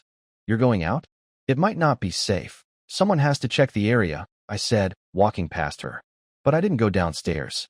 Instead, I pushed open the door to the other room, Li Mingyao and Wang Mingming's room, and sat down on the bed. Everyone stared at me confused. I dropped one sentence. Within an hour, he'll break in here. Understanding hit instantly. I wasn't going anywhere. I was running an experiment. A personality test. With a live subject who didn't know he was being tested. I leaned back, put my hands behind my head, and closed my eyes. Relaxation mode activated. Deng Yusin scooted over immediately. You must be tired from fighting. Let me massage your legs. The room went silent. Everyone processed the sight of Zhang Zihao's girlfriend voluntarily massaging another man's legs. Wang Mingming's survival calculator booted up fast. She elbowed Li Mingyao. Get over there. Don't let someone else steal your spot. Li Mingyao hissed back. I'm not doing that. Her ego couldn't handle it. She was the beautiful ex-girlfriend. The one who got showered with gifts. Going from queen to leg masseuse was too big a fall.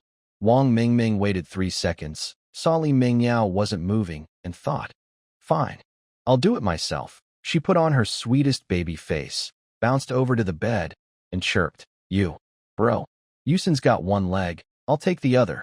I'm really good at this. I used to do it for my mom, this woman. The one who orchestrated my breakup with Li Mingyao. The one who mocked me all day. Now she's squatting by my bed with those big, innocent eyes, offering leg massages like I'm the emperor. Which, technically, I sat on the emperor's throne, so fitting. But I wasn't about to reward her. Not yet. Not ever, maybe. I don't need you, I said flatly. Yusin alone is enough. Wang Mengming's face crumbled. She'd probably never been rejected in her life. Film school girl. Pretty face. Guys lining up. And here I was, telling her to get lost while her former victim's ex-girlfriend got the VIP position. She crawled off the bed and stood in the corner, radiating wounded pride. I hadn't forgotten what she did. Before the apocalypse, sabotaged my relationship. After the apocalypse, mocked me at every opportunity.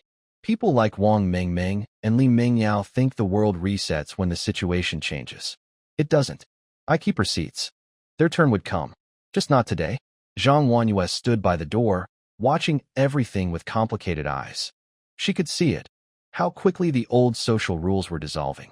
Friendship, romance, dignity, pride, all of it melting in the heat of survival. 10 minutes passed. That's all it took. Thud, thud, thud. Heavy footsteps in the hallway. Running. Bang. The door flew open. Zhang Zihao stood there, scissors in hand, face twisted with rage. Deng Yusin. You worthless, he froze. There I was, lying peacefully on the bed. His girlfriend massaging my legs. Zhang Wanyue leaning calmly against the bed frame. Li Mingyao and Wang Mengming in the corner.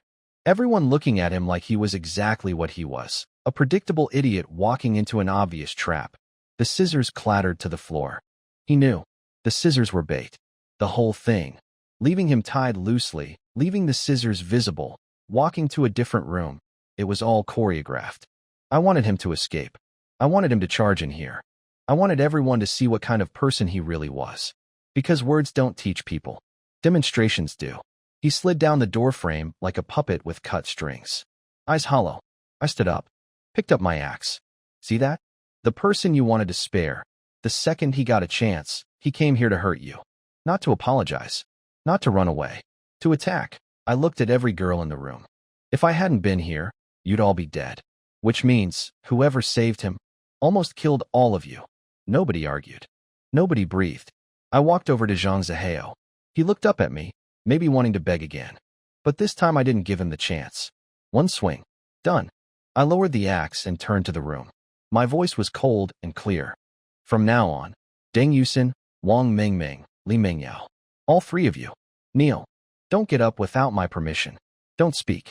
Don't look around. Wang Mengming and Li Mengyao's heads snapped up, eyes wide with shock. Kneel? Yes. Kneel. Because in my last life, I showed mercy to people who didn't deserve it, and it got me killed. In this life, everyone on my team learns one lesson first, and they learn it on their knees. I am not the nice guy anymore. Wang Mengming and Li Mingyao looked at me like I'd asked them to eat glass. Kneel? As in on their knees? I kept my face perfectly neutral. You don't want to? They glanced at each other. Here's the thing about my neutral face.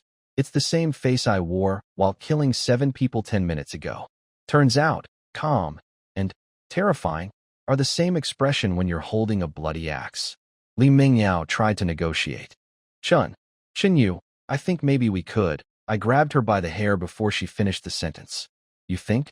If your thinking was worth anything, Zhang Zihao wouldn't have gotten free and kicked down that door. Her eyes watered instantly. Sorry. I'm sorry. I'll kneel. I let go. You're free to resist. But then you leave. Get out of my sight and survive on your own. If you don't have the guts for that, then do exactly what I say.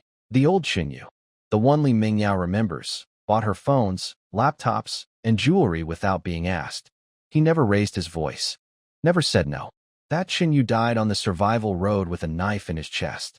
Wang Mingming dropped to her knees without another word. She was actually scared of me now. Smart girl. Late, but smart. Li Mingyao saw her bestie already down and followed. Deep breath. Knees on the floor. Deng Yusin was already kneeling by the wall like it was the most natural thing in the world. No complaints. No tears. Just obedience.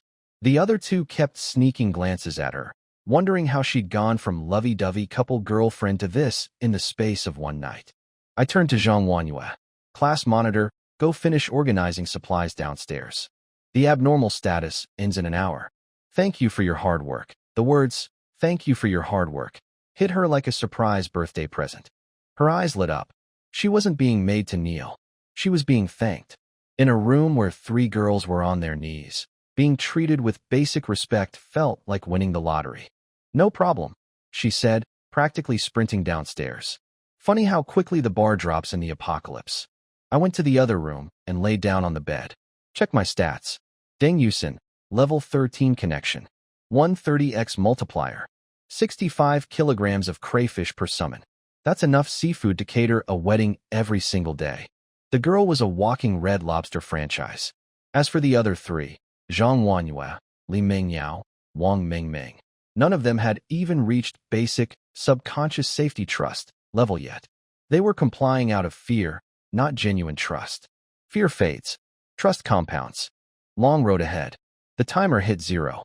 System announcement. Zone 7 status returned to temporarily safe. And then the good stuff.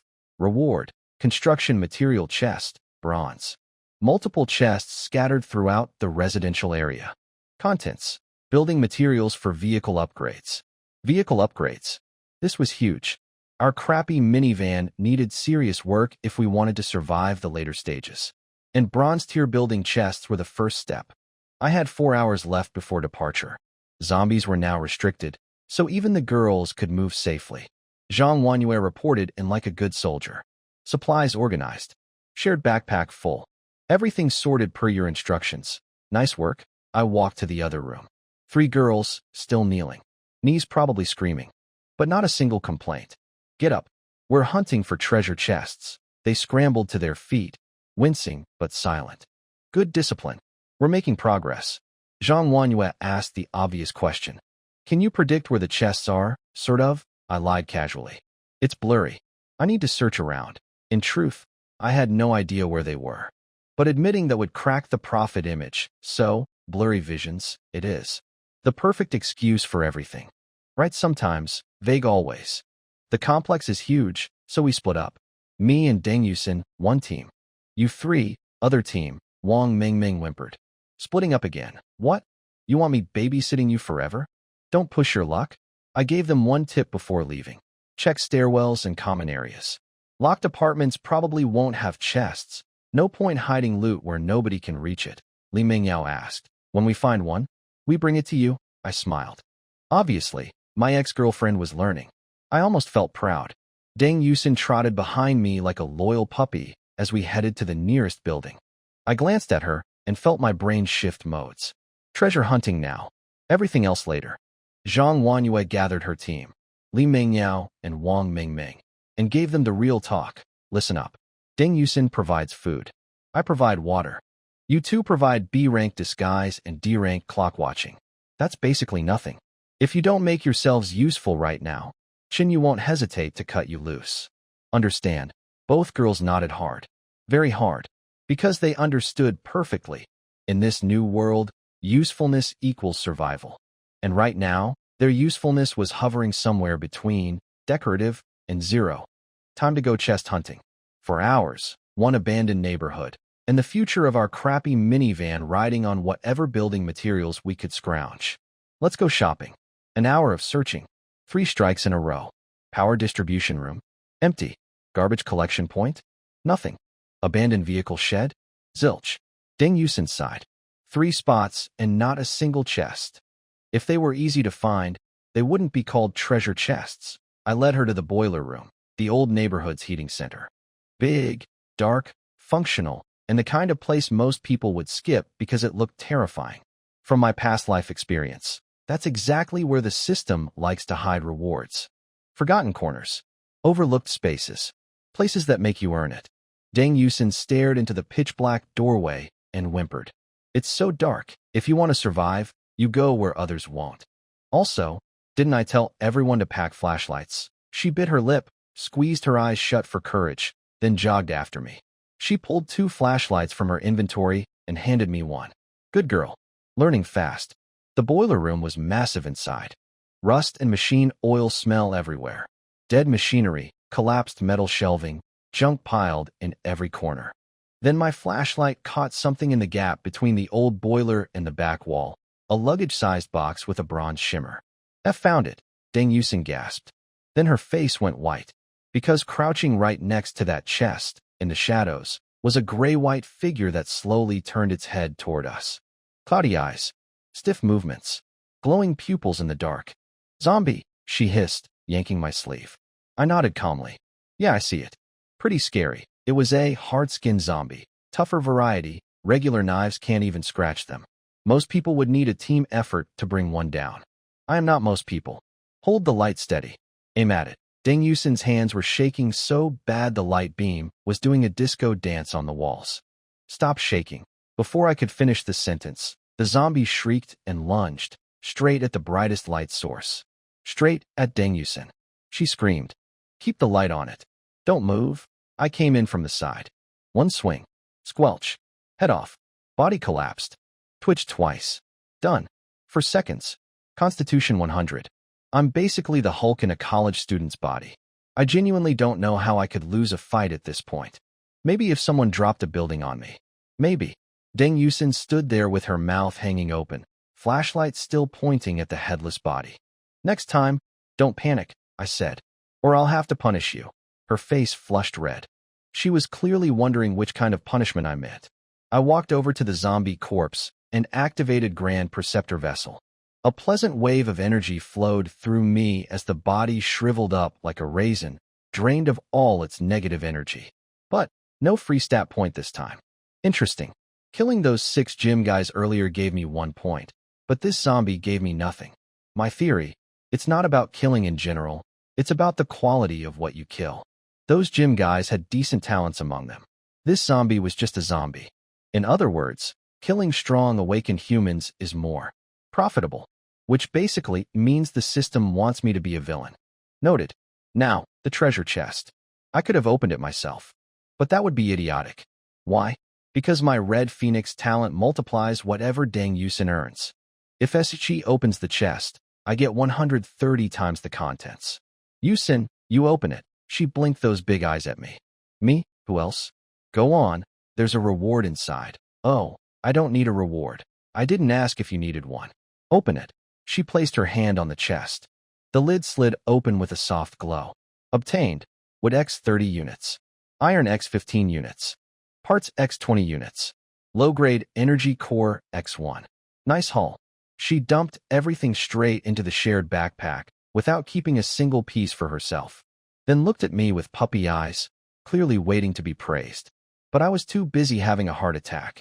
Because my Red Phoenix return notification had just hit. 130x multiplier applied. Return.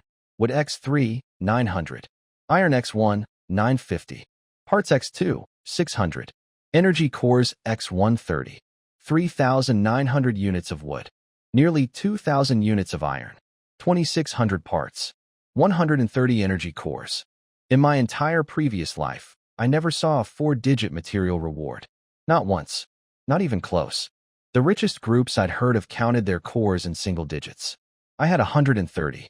On day 2, when it came time to upgrade our vehicle, we wouldn't just be upgrading from a minivan to a bus. We could probably build a battleship. "Chinyu? Hello?" "Chinyu?" Deng Yusin was waving at me. I'd apparently been standing motionless with a glazed expression for an uncomfortable amount of time. "You okay?" "I just put the stuff in the shared bag. It's not that big a deal." "Oh, sweet innocent Deng Yusin. You just generated enough building materials to make every group on this highway weep with jealousy, and you think it's no big deal." Then she frowned. "Wait, did the class monitor move stuff around in the shared backpack?" I snapped out of my treasure trance and opened the shared inventory. Something was wrong. The item layout had changed. And not randomly. It was deliberate. Slot 1, bottled water X1 slot 2, bottled water X1 slot 3, empty slot 4, bottled water X36 slot 5, compressed biscuits. X58 slot 6, canned pork X28 slot 7, instant noodles X35. Each slot can hold 100 identical items. You can even bundle items together to cheat the system. So why would someone put 1 water bottle per slot instead of combining them? Why leave slot 3 completely empty? 1, 1, 0, 36, 58. 28. That wasn't disorganization. That was a message. Zhang Wanyue, you clever, clever girl. Wait. Deng Yusin's eyes went wide, staring at the shared backpack layout. I was already moving. You're right. The water bottles spell out 110. That's the emergency number. They're in trouble. Let's go. She scrambled after me. But where? Slot 4. 36 bottles. Building 36. Smart girl. Zhang Wanyue had used her own talent, pure water, to rearrange the shared backpack into a coded distress signal. First 3 slots. 110. Emergency. Fourth slot. 36. The location. All using bottled water, which was her signature item. Basically a survival SOS written in Aquafina. Class monitor, you magnificent genius. We burst out of the boiler room. I scanned the area. We're near Building 6. Building 36 is far. Yusin, throw the short knife into the shared backpack. She did it without question. Good. Now Zhang Wanyue could arm herself if she checked the inventory.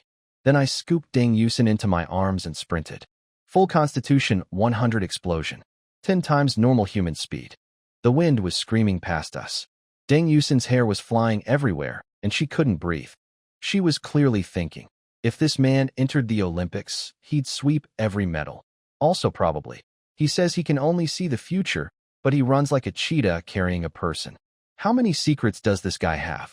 Honestly, even I found it awkward.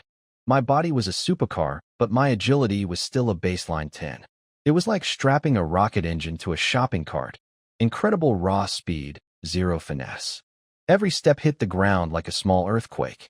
If I could get my agility stat up, I'd probably double this speed easily. A few minutes later, Building 13 came into view.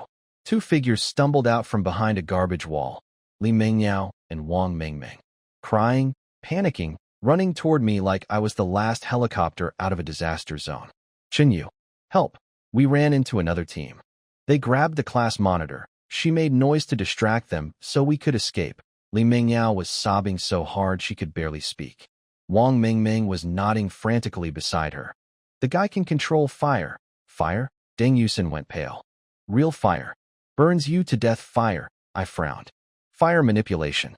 That meant whoever this guy was, he probably awakened near something like a luxury lighter. That kind of talent is A rank minimum, possibly S rank. And while my body was 10 times stronger than normal, fire is fire. Even the Hulk doesn't love getting barbecued. Fine. Building 36 first. Tell me everything on the way.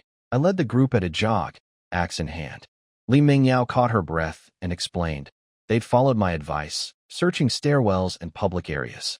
Found a bronze chest on the rooftop of Building 36. But a group of people was already standing there. Wang Mengmeng added that they tried to leave peacefully, but the other group demanded all their supplies and intel about our team. So what did you tell them?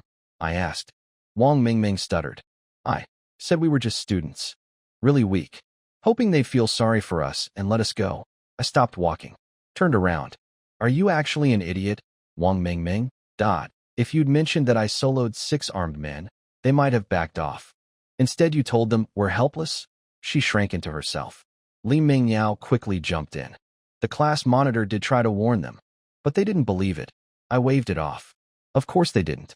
My teammate killed 6 guys by himself. Sounds like exactly the kind of desperate lie a scared college girl would invent. Then Wang Mengmeng remembered something. Oh, while we were running, another team showed up, all girls, and started fighting the first group. That's how we got away. All girls, yes. They were really fierce. But the class monitor ran a different direction, and someone chased her. Before I could respond, Deng Yusin cut in. The water count changed. Slot 1 now has 40 bottles. She moved to Building 40. Zhang Wanyue was updating her position in real time using the shared inventory, running for her life and managing logistics. This woman was wasted in performance school. She should have been a military commander. At Building 40, 4th floor stairwell, Zhang Wanyue was hiding behind a broken cabinet with 2 strangers, both girls from the other team. One was Yang Ting, quiet and trembling. The other caught my attention before I even arrived. From what Zhang Wanyue later told me, this girl was wearing a cream-colored dress with a black leather jacket and combat boots, like she couldn't decide between Fashion Week and a war zone. Her right sleeve was shredded, exposing a nasty burn on her forearm. She was bandaging it one-handed, using her teeth and strips torn from her own dress. Her name was Zhou Xuening. Mixed features, tall nose, long lashes, the kind of face that turns heads. But what Zhang Wanyue noticed wasn't her looks. It was her eyes. Zero fear. Just pure, stubborn defiance. Minutes earlier, Zhang Wanyue had stumbled into Building 40 and found Zhou Xuening fighting a rearguard action, protecting Yang Ting while retreating, and she'd already killed 2 men with a crowbar. Clean, fast, clearly trained.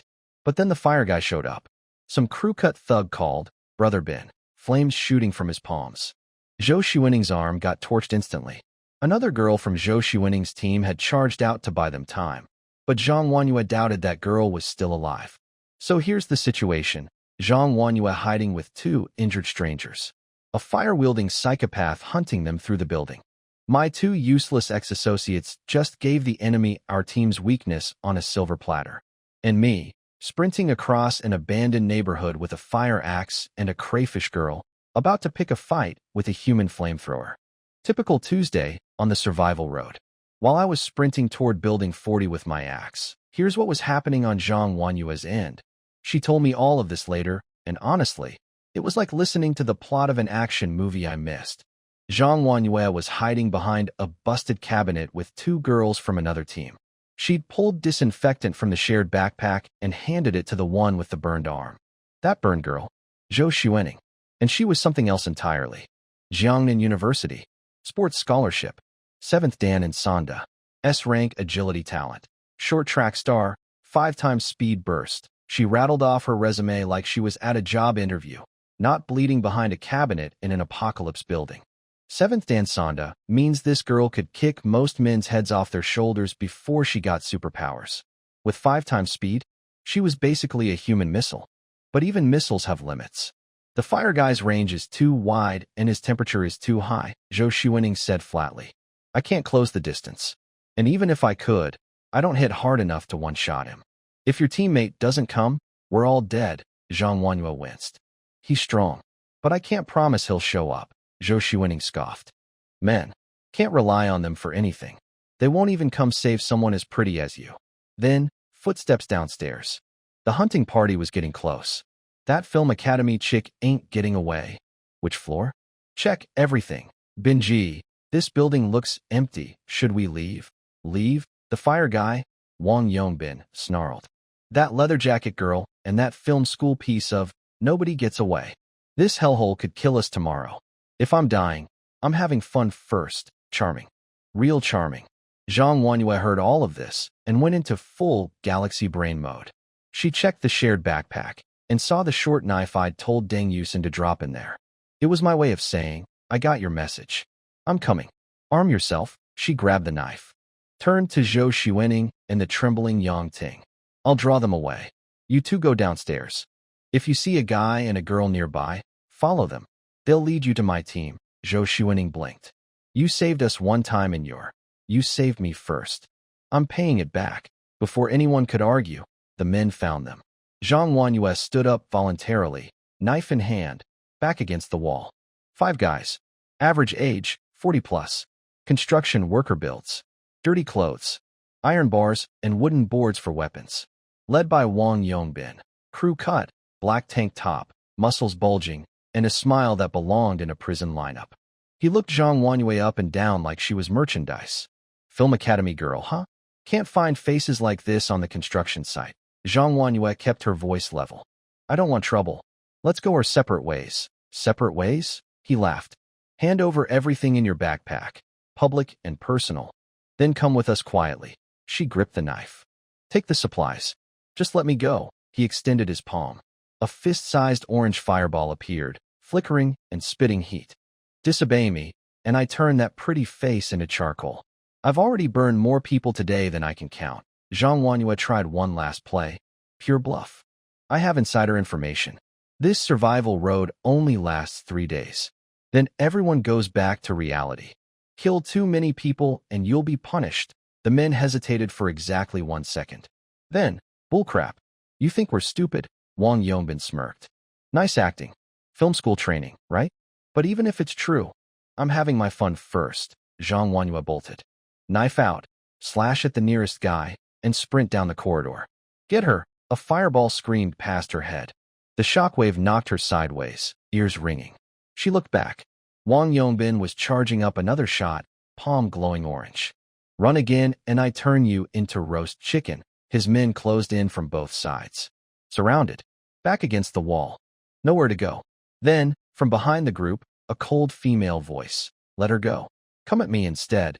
Zhang Wanyue looked up in disbelief. Zhou Xuening. One working arm. Crowbar in her left hand. Face white as paper. Standing there like she'd walked out of a movie poster. And behind her, even Yang Ting, the girl who'd been shaking like a leaf this entire time, had followed. These girls were supposed to be running away. Instead, they came back. Wang Yongbin turned around, grinning wider. I remember you. The fighter girl. Impressive moves earlier. Zhou Xuening's eyes were ice. Impressive enough to kill you. Wang Yongbin cracked his knuckles. 3 girls teaming up? Cute. Zhou Xuening didn't wait. She launched forward. S-rank agility talent fully activated.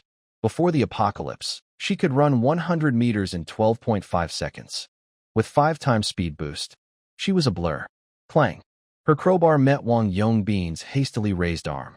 The impact echoed through the entire floor. But fire beat speed, and she only had one working arm, which is why it was really good timing that I was currently about 90 seconds away, running at full sprint with an axe, a crayfish girl, and 10 times the strength of a normal human being. Hang on, ladies. The cavalry's almost there. Here's what I pieced together from Zhang Wanyue's account and what I saw when I arrived. Zhou Xuening had launched herself at Wang Yongbin's crew like a one-armed guided missile.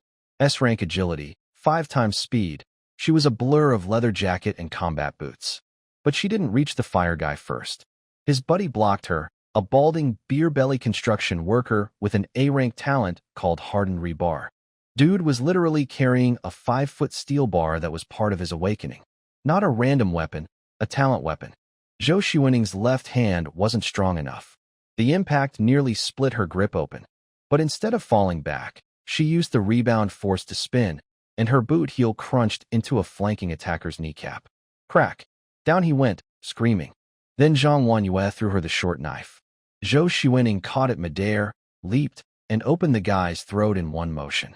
Pure S-rank agility in action. With a blade in her hand, she was basically untouchable. Normal people couldn't even track her movements. 2 more down. But Wang Yongbin was smarter than he looked. He aimed his fire, not at Zhou Xuening, but at Yang Ting, the quiet, trembling girl. The obvious weak link. Zhou Xuening saw it and slammed the brakes. Her body overrode her brain. She dove to protect Yang Ting instead of pressing the attack, which was exactly what Wang Yongbin wanted. He flipped his palm toward Zhou Xuening mid-dodge. She was caught between motions. Old momentum spent, new momentum not ready. Fire filled her entire field of vision, and Yang Ting jumped in front of her. The fireball hit Yang Ting dead center. Clothes and hair carbonized instantly. She dropped burning at Zhou Xuening's feet. Gone. Just like that. The shy, shaking girl who'd been too scared to hold a flashlight straight had thrown herself into a human furnace to save someone she'd known for less than an hour. Zhou Xuening got hit by the blast wave anyway. Blood, burns, cracked ribs. She was barely standing. Wang Yongbin wiped his mouth, panting. The fire had cost him too. His face was pale from energy drain. But he was grinning. 2 beautiful girls, one burned, one cornered, plus Zhang Wanyue pinned against a wall. Now then, ladies. Who goes first? His 2 surviving lackeys were drooling. The film school one, Binji. We only ever see actresses on TV, yeah. When you're done, can I have a turn? Zhang Wanyue closed her eyes. She was out of tricks, out of weapons, out of time. If I wasn't coming, she'd already decided. She'd kill herself before letting them touch her. That's when the sound started. Thud. Something heavy hitting the floor downstairs. Thud. Another one. Who are you? AERGH, screaming. Then silence. Wang Yongbin turned. Old Sue, from the stairwell shadows, footsteps. Slow. Deliberate. Like someone who had absolutely no reason to rush. I walked up those stairs with my blood-soaked fire axe dripping a little trail behind me. The 2 guys Wang Yongbin had posted downstairs as lookouts? Already handled. Took about 4 seconds combined. Zhang Wanyue's head snapped up.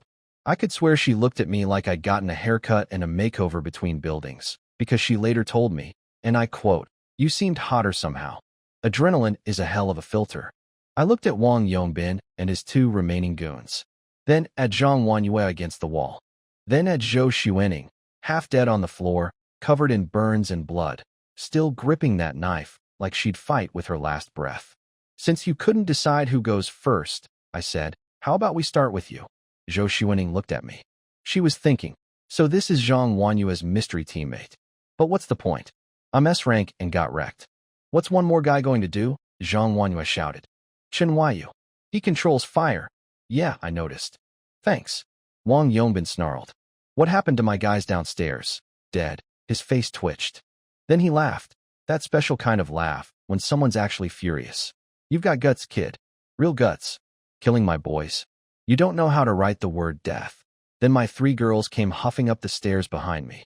Li Mingyao, Wang Mingming, Deng Yusin, all panting, all immediately horrified by the scene. The two lackeys' eyes lit up like slot machines. "Binji. 3 more. All gorgeous. What day is this?" The one in the little skirt. "Damn, those legs." All 3 girls shrank behind me like I was a human shield. Which, honestly, I was. The best human shield money couldn't buy. Wang Yongbin pulled his attention back to me and cracked his neck. "Kid, killing old Su means you've got some skill. So I'll be straight with you." He raised his palm. Fire bloomed. Bright, hot, hungry. S-rank talent. Lalik's heart. Named after my son's lighter. I control flames. S-rank fire manipulation. Confirmed. The worst possible matchup for a melee fighter like me. Fire doesn't care about your constitution. Fire doesn't care if you're 10 times stronger. Fire just burns. But you know what? I'd already died once in my life because I was too careful, too generous, too afraid to take risks. I gripped my axe tighter. Time to find out if the Hulk can beat a flamethrower. "Let's be real, kid. You don't have the build to take me on." Wang Yongbin said that with a fireball dancing in his palm, heating the whole corridor like a pizza oven. Then he smiled. "Tell you what, I'll be generous. Leave the women. Leave all the supplies. Walk away alive. Fair deal?" I stopped walking. He took that as consideration. "Just say yes and everyone's happy." I looked at him. "How about I just twist your head off?" "That would make me happy." The 2 lackeys erupted. "The nerve. Burn him, Binji. Fry this punk." Wang Yongbin poured everything into his right hand. The fireball swelled, compressed, swelled again. He was charging up the biggest shot he had. Meant to reduce me to charcoal. He started monologuing. "Kid, you're just a student. You don't understand how the real world." Slap. 1 open-handed backhand. Full constitution 100. Wang Yongbin left the ground. His entire body spun through the air like a rag doll in a washing machine and cratered into the far wall. Dust and plaster exploded everywhere. The fireball died instantly. Nobody saw it coming. 1 second we were exchanging threats. Next second the fire guy was embedded in drywall like a cartoon character. "Binji, are you okay? That guy's a dirty fighter." He attacked during a conversation. "No honor." "Honor? You're a gang of middle-aged men trying to assault college girls. Save me the ethics lecture." Zhou Xuening's eyes were the size of dinner plates. She understood immediately. This wasn't skill. This was pure, overwhelming stats. I hadn't used any technique. No martial arts.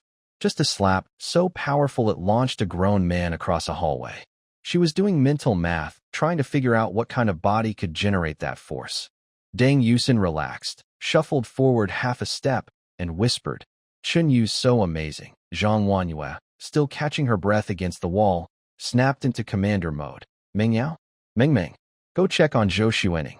There's medical supplies in the shared backpack." I walked toward the remaining 2 goons, axe ready, planning to finish Wang Yongbin on the way. Then the dead man moved. Wang Yongbin erupted off the floor in a suicidal last stand. His skin turned crimson red. Tiny flames burst from his pores. He didn't care about backlash, didn't care about burning himself alive. He was a human bomb. Die. The explosion of fire was 10 times stronger than anything before. It swallowed him whole and launched at me. "Chinyu, dodge. He's going for mutual destruction." I'll be honest, I didn't expect this cockroach to survive that slap. A normal person's skull would have caved in. His fire talent must have given him some passive durability. But But here's the thing about Grand Perceptor Vessel. My body isn't just strong. It's resistant. 10 times the endurance. 10 times the recovery. 10 times the tolerance for pain. I stepped forward, locked on, and drove the axe straight through his chest. Done. But his residual flames still splashed onto me. My expensive tactical jacket, the one I spent 40,000 yuan on, carbonized instantly. The shirt underneath? Gone. Just ash. My skin turned red where the fire touched. Hurt about as much as a mild sunburn. That's it. Wang Yongbin's apocalypse-grade S-rank fire. The same flames that burn Yang Ting to death in seconds? On me? A sunburn. Note to self. Kill fire users from range next time. That actually startled me for a second. I stood there, half shirtless, arms reddening, and then visibly healing in real time. Within minutes, the burns would be completely gone. 10 times recovery is no joke. So there I was. The most expensive outfit I owned, burned to nothing. Currently looking like an action movie poster, shredded clothes, bloody axe, healing skin, standing over a dead fire wielder. Not how I planned to present myself, but I noticed the entire female population of the room had gone very quiet and was staring at my body. Wang Mingming and Deng Yusin were both doing that thing where you pretend you're not looking, but you're definitely looking. Li Mingyao squinted at me like she was trying to remember. Did I feed him this well when we were dating? I don't remember abs. No, sweetheart. You didn't. This body was custom-built by a 600-year-old dragon throne. But thanks for the attention. The most shocked person was Zhou Xuening. Her teammate had died from those flames. She herself got burned badly enough to nearly pass out. She knew, from personal agony, exactly how devastating Wang Yongbin's fire was. And I just tanked it like it was a warm breeze. You're Chinyu? She asked from the floor. Small talk later. 2 more rats to deal with. The last 2 goons looked at each other. They'd just watched their invincible fire boss get slapped into a wall, then axed through the chest, and his suicide bomb fireball got shrugged off like a mosquito bite. Their options were, run, corridor was behind me, surrender, to the guy who hadn't spared anyone yet, or fight. They chose fight. Because apparently this was the night everyone decided to make the worst possible decisions. Let's go, they charged.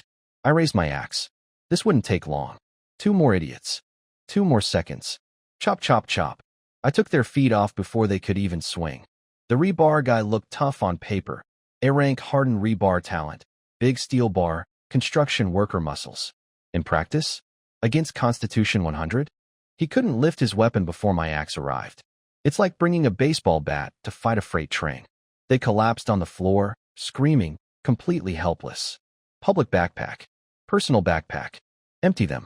Give me everything. Rebar guy, despite having no feet, tried to negotiate. Backpack? Dream on. I'll never. Chop. Axe into his ankle stump. ARGH, I said backpack. Empty. Give. I chop. I chop. Every time he started a sentence with I, he lost another piece of leg. It was like a really violent game show where the wrong answer cost you a limb. The other guy watched this happen and straight up wet himself. The smell was memorable. Li Mingyao and the girls covered their noses and looked away. Even I'll admit, it was getting a bit graphic. I'll talk. Chop. I'm literally trying to talk. I stopped. He was sobbing, furious, and missing most of his legs. I wanted to say yes. From the first chop. But you never gave me a chance. You know what? Fair point. I might have been chopping on autopilot there. My bad. Fine. 3 seconds. Everything out. Or I make you into 18 pieces. 3. I didn't even get to 2. Supplies erupted from both men like piñatas. Mountains of stuff materialized on the floor. Cases of water, 16 boxes of instant noodles, compressed biscuits, canned meat, beer, liquor, batteries, lighters, rope, underwear, knives. These guys had raided hard. Decent haul. But what caught my eye was in the corner. A dark brown block. A silver-gray brick. A glowing, translucent bundle. Building materials. I touched each one. Wood X30, fabric X15, glass X20, low-grade energy core X1. Same composition as the bronze chest Deng Yusin opened. These construction thugs had found a treasure chest too. Please don't kill us.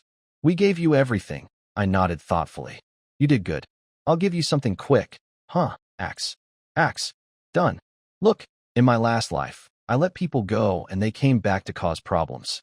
Every single time. Mercy on the survival road is just delayed suicide. These men had burned a girl alive, tried to assault Zhang Wanyue, and would have done the same to every woman in my group. Leaving them alive with their talents and grudges? That's not mercy, that's stupidity. I walked over and helped Zhang Wanyue up. You okay? She shook her head. I'm fine, but your skin. Up close, the fire damage looked worse than it felt. Red, peeling, angry, but already healing. In 10 minutes it had be gone. 10 times recovery rate turns third-degree burns into a mild inconvenience. I'm fine. Go sort the loot. I'll check on the others. I walked over to where Li Mengyao and Wang Mingming had bandaged up Zhou Xuening.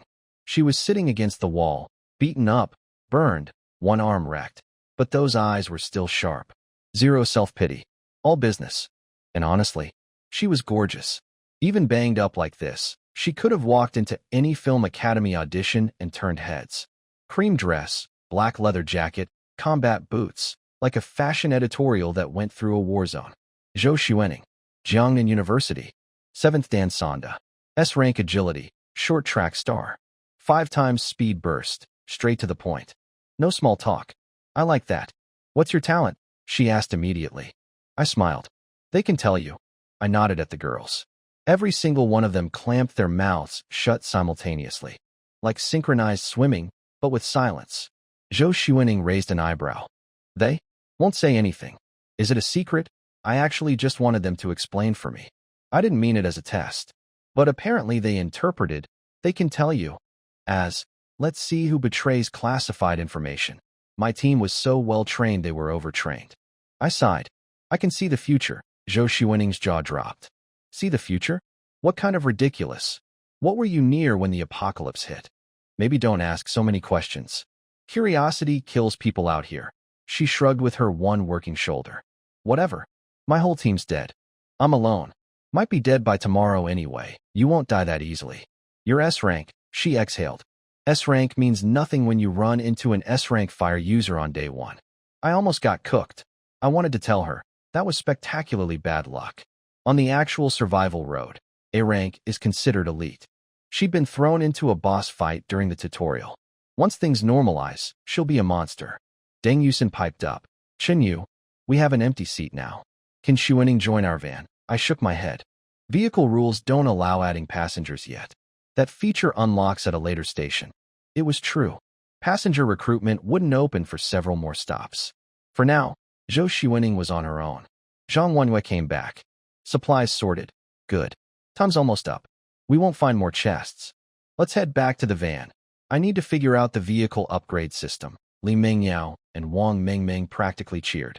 They'd had enough adventure for one lifetime. One night on the survival road, and they'd already decided the crappy minivan was paradise. No zombies. No fire guys. No leg chopping. Just torn seats and gasoline smell. If only they knew what was coming next. I took one last look at Zhou Xuening as we left. S-rank agility. 7th Dan martial artist. Fearless attitude. Zero quit in her. She'd be back. The survival road has a way of bringing useful people together. And I had a very specific opening on my team for someone who could move 5 times faster than everyone else. But first, vehicle upgrades. My backpack was stuffed with enough building materials to turn our little bread van into a war machine. Time to go shopping. Zhang Wanyue hugged Zhou Xuening before we left. Hope I see you again on the survival road. Zhou Xuening nodded. Same. Then she looked at me. And you? Thanks. Next time we meet, I'll pay you back. I kept walking. Just try not to owe me more favors next time. She was S-rank, gorgeous, and could kill trained fighters with one working arm. I wanted her on my team badly. But the vehicle rules didn't allow adding passengers yet.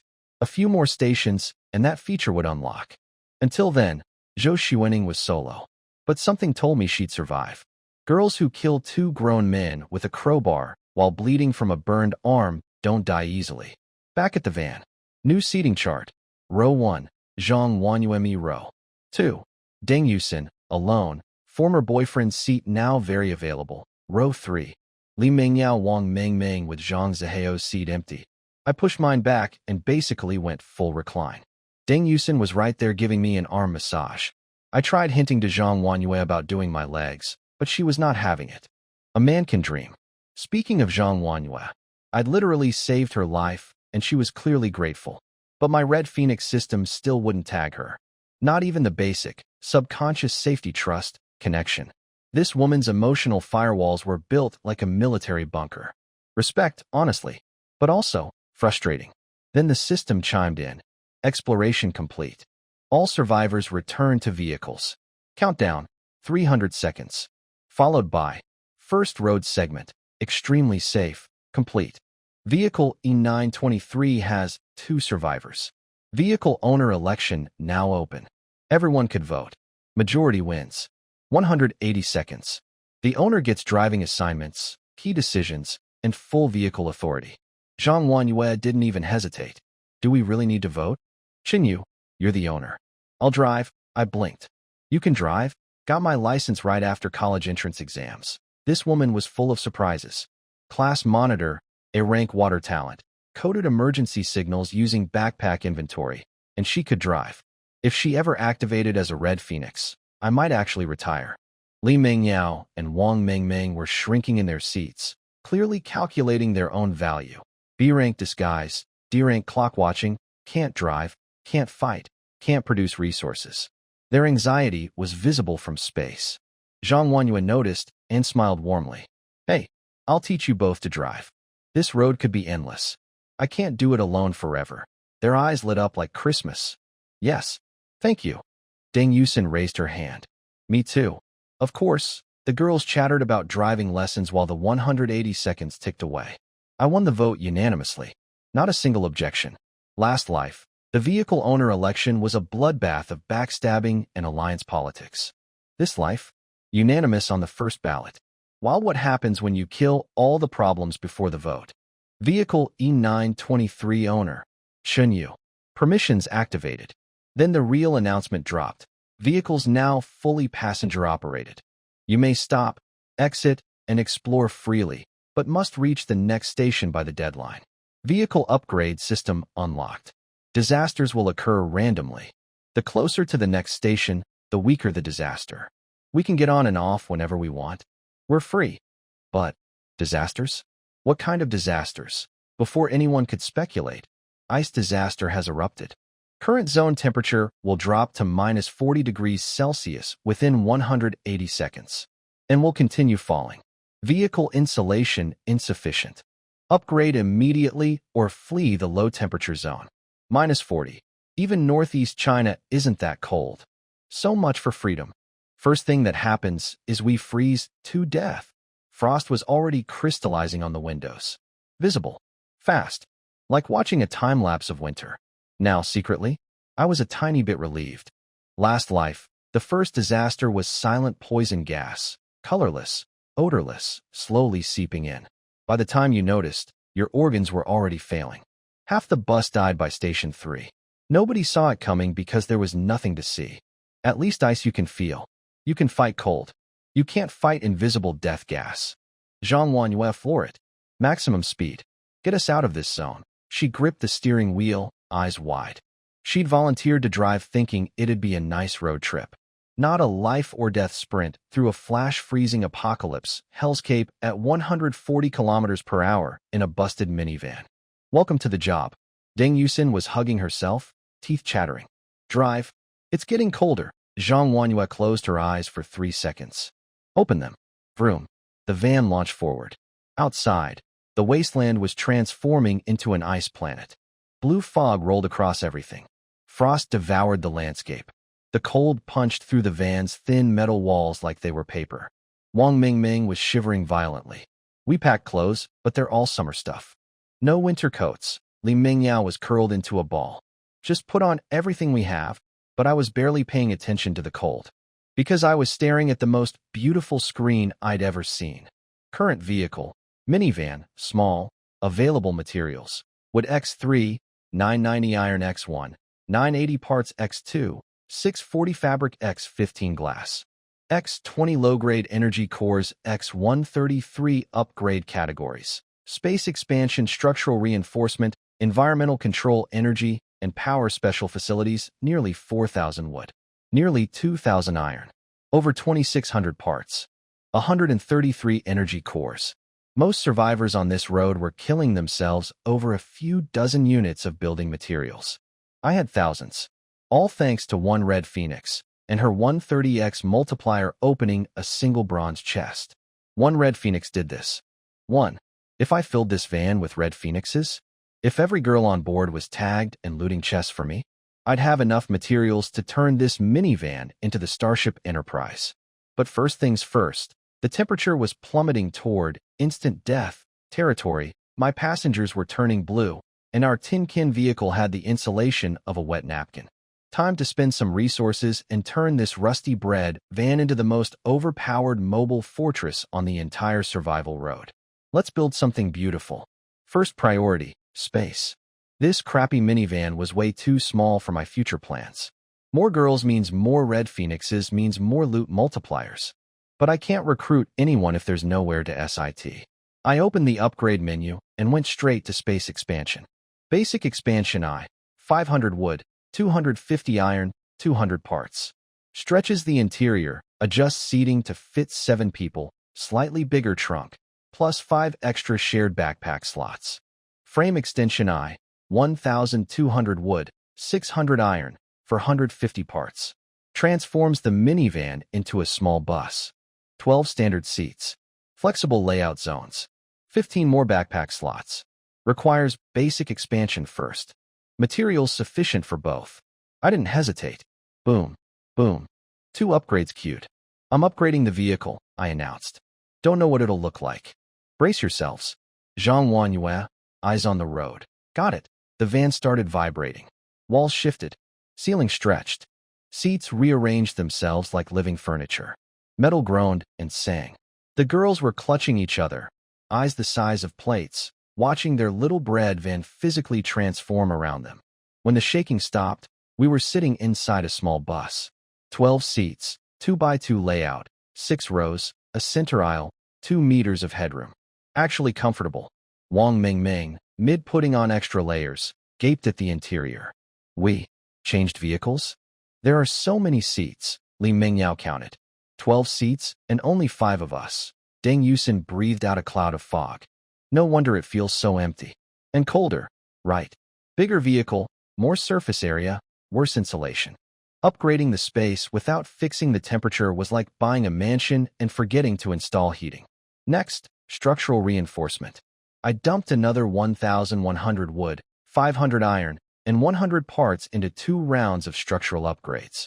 The bus frame tightened and hardened. But the real move was environmental control.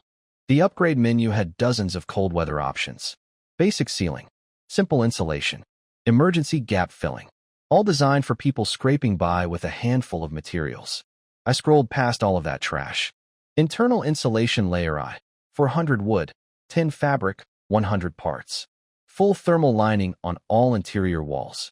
Massive heat retention. Constant temperature life support system 50 energy cores, 200 iron, 150 parts. Independent climate control unit. Maintains livable temperature even in extreme cold. 50 energy cores. Let that sink in. A normal team opens 1 treasure chest and gets 1 core if they're lucky. You'd need 50 chests just for this upgrade. No team in their right mind would even look at this option during the early game. It should have been grayed out, impossible, a distant dream. But I had 133 cores. Thanks to Deng Yusin and her 130x multiplier turning 1 core into 130. Upgrade. The walls shimmered. A matte gray-white material coated every interior surface. The biting cold just stopped, like someone closed a door on winter. The girls noticed immediately. What's? I held up a finger. Shoo. Wait. A low hum started beneath the floor. Then warm air. Actual warm air, flowing from newly appeared vents, spreading evenly through the bus. The temperature display climbed like a stock chart. Minus 25 degrees Celsius. Minus 10 degrees Celsius. 0 degrees Celsius. 18 degrees Celsius. Then it stabilized. 16 degrees as the outside got colder, but 16 degrees. That's room temperature in a light sweater. That's livable. Oh my God. Deng Yusin let out a breath that was no longer white fog. She ripped off 2 of her 3 emergency jackets and actually smiled. I thought my blood was going to freeze. It's warm. Wang Mingming looked like she'd been resurrected. Chenyu, what did you do? How is our vehicle so different? Zhang Wanyue called from the driver's seat. Those building materials in the shared backpack, they were enough for all of this. She was suspicious. Smart girl. She knew the math didn't add up.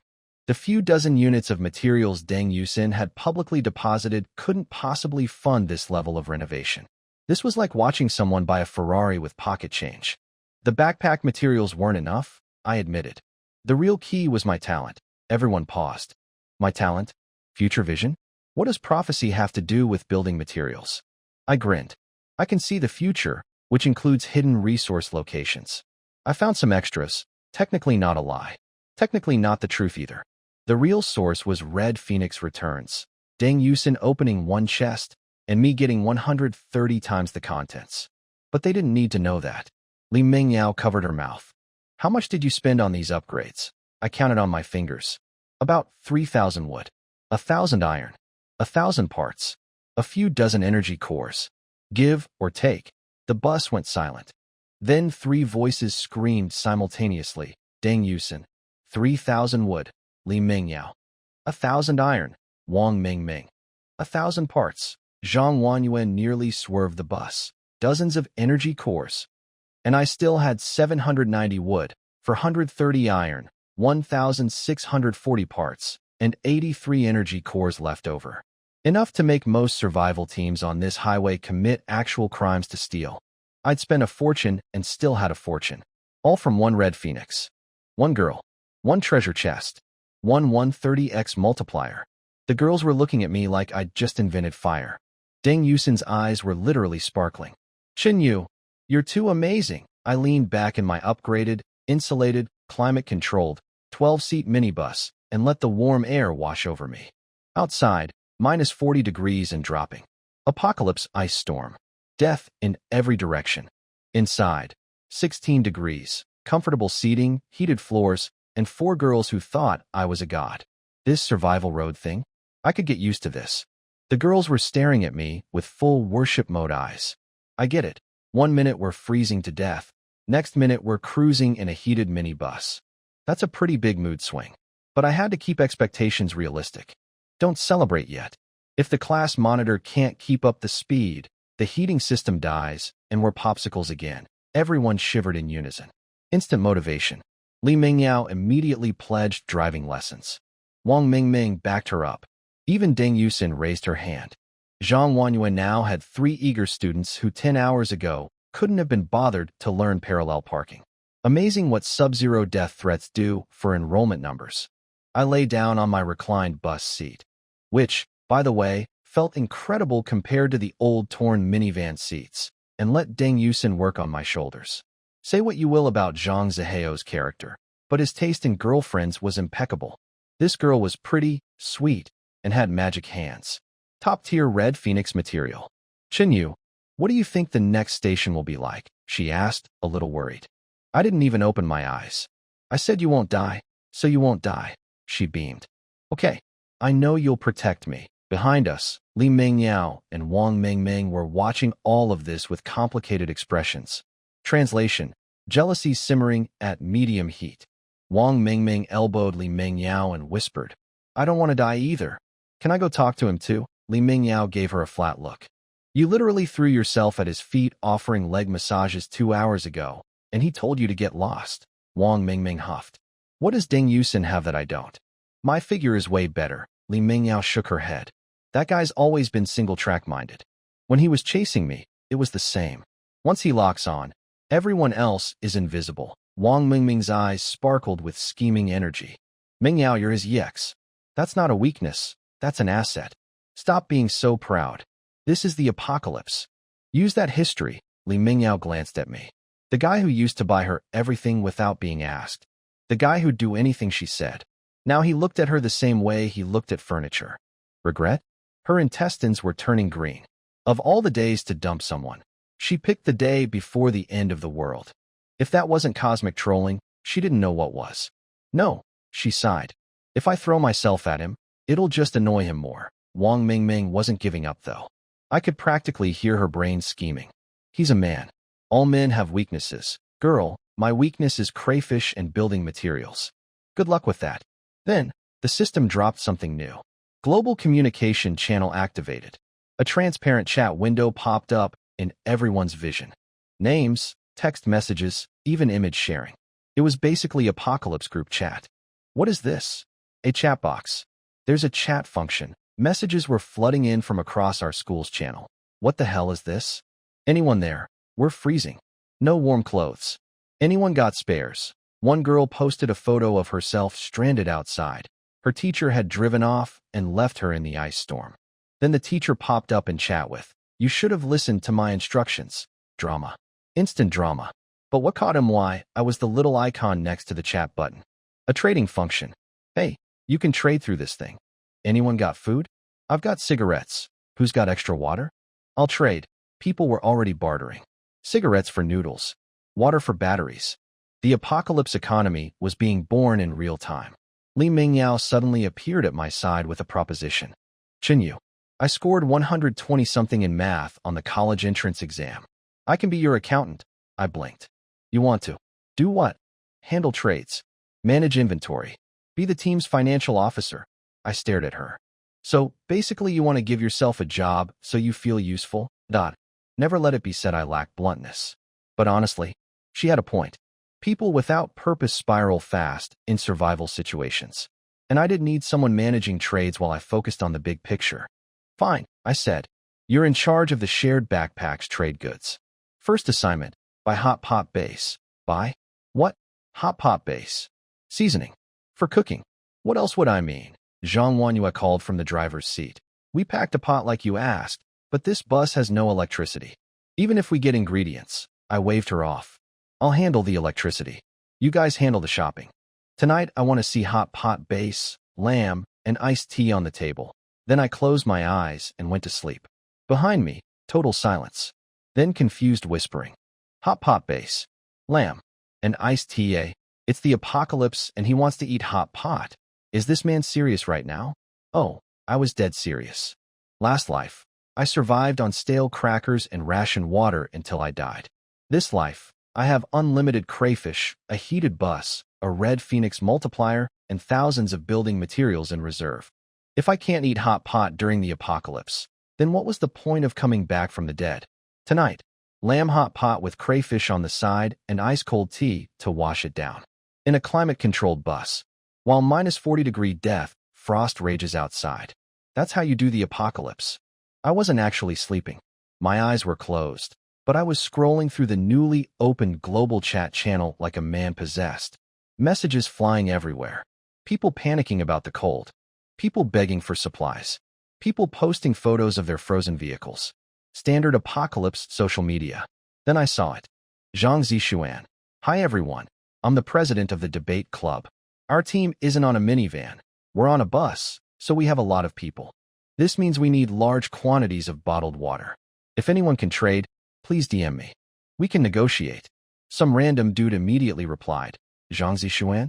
The campus beauty? You're alive? Post a photo. Classic internet. The world is ending and simps are still simping. My blood went cold the second I read her name. 3 characters. Zhang. Z. Xian. The woman who ate me alive in my last life.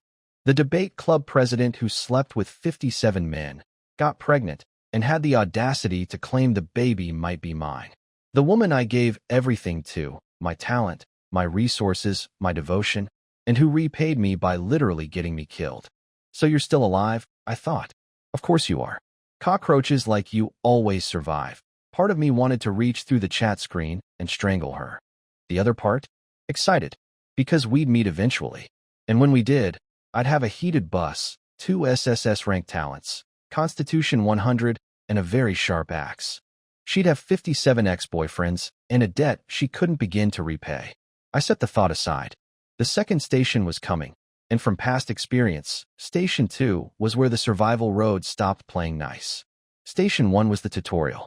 Station 2 was the exam. I didn't know exactly what we'd face, but it would be brutal. My priority list was simple: stay alive. Keep red phoenixes alive. Keep the class monitor alive. Li Mingyao and Wang Mengmeng. Who? Just kidding. Sort of. Dang Yusin must have sensed my dark mood because her massage got gentler. I turned my head. Wang Mingming, your turn. Massage until dinner. If you stop even once, there will be consequences, Dang Yusin protested. I can keep going. You rest, she pouted but obeyed. Good girl. Wang Mingming practically leaped at the opportunity. No problem. My technique is amazing. I do this for my mom all the time. She had no idea what was happening. She thought she was getting a promotion. In reality, I was irritated about Zhang Zixuan and needed to take it out on the person who annoyed me most on this bus. She knelt on the seat beside me and started pressing my shoulders. Her perfume drifted over. Manageable effort. Nice angle. Harder, I said. She pressed more. Still weak, she pressed more. Weak. She was biting her lip, arms trembling, forehead sweating. 10 minutes in, and she was panting like she'd run a marathon. Constitution 10 versus Constitution 100 shoulders. She was basically trying to massage concrete. Chinyu, can I rest? Just 1 minute? Please. I half opened one eye and looked down at her. Kneeling, sweating, exhausted, clothes sticking to her from effort. I said no stopping. That means consequences. Smack. Not the face. The other side. She yelped. Chinyu. What was that for? Consequences. You stopped. Problem. Her face turned the color of a fire truck. She glanced back at the others. Li Mingyao and Deng Yusin were both very intently staring out the window. The kind of deliberate not looking that means they saw absolutely everything. Wang Mingming swallowed her pride. No problem. Then the system chimed. Red Phoenix identified. Wang Mingming Phoenix number. 2 connection type. Domestication bond connection depth. Level 1 multiplier. 10x. I almost sat up from surprise. Domestication bond? That's what the system called it. Not trust or emotional connection. Straight up domestication? I looked at Wang Mingming. Flushed, kneeling, obedient, and I mean, yeah, the system wasn't wrong. She'd been successfully domesticated, like a cat that finally stopped scratching the furniture. Her D-rank, precise timekeeping talent was basically worthless for returns. No daily summon, no resource generation. I'd only get multiplied rewards when she opened chests or earned mission bonuses. But hey, 10 times nothing is still more than nothing. And it confirmed something important. Wang Mingming had fully submitted. Get up. Go help Li Mingyao with the shopping. She scrambled to her feet, relieved. Finding hot pot base won't be easy. Not many teams packed seasoning for the apocalypse. I expect results by tonight. And Li Mingyao. I raised my voice so the back row could hear clearly. If our accountant fails to find what I need, she'll receive consequences too. Li Mingyao's face went scarlet. She'd just watched what consequences looked like on Wang Mingming. And now she was imagining the same treatment applied to her. Part of her was terrified. Part of her was something else she probably didn't want to examine too closely. I had my own shopping to do.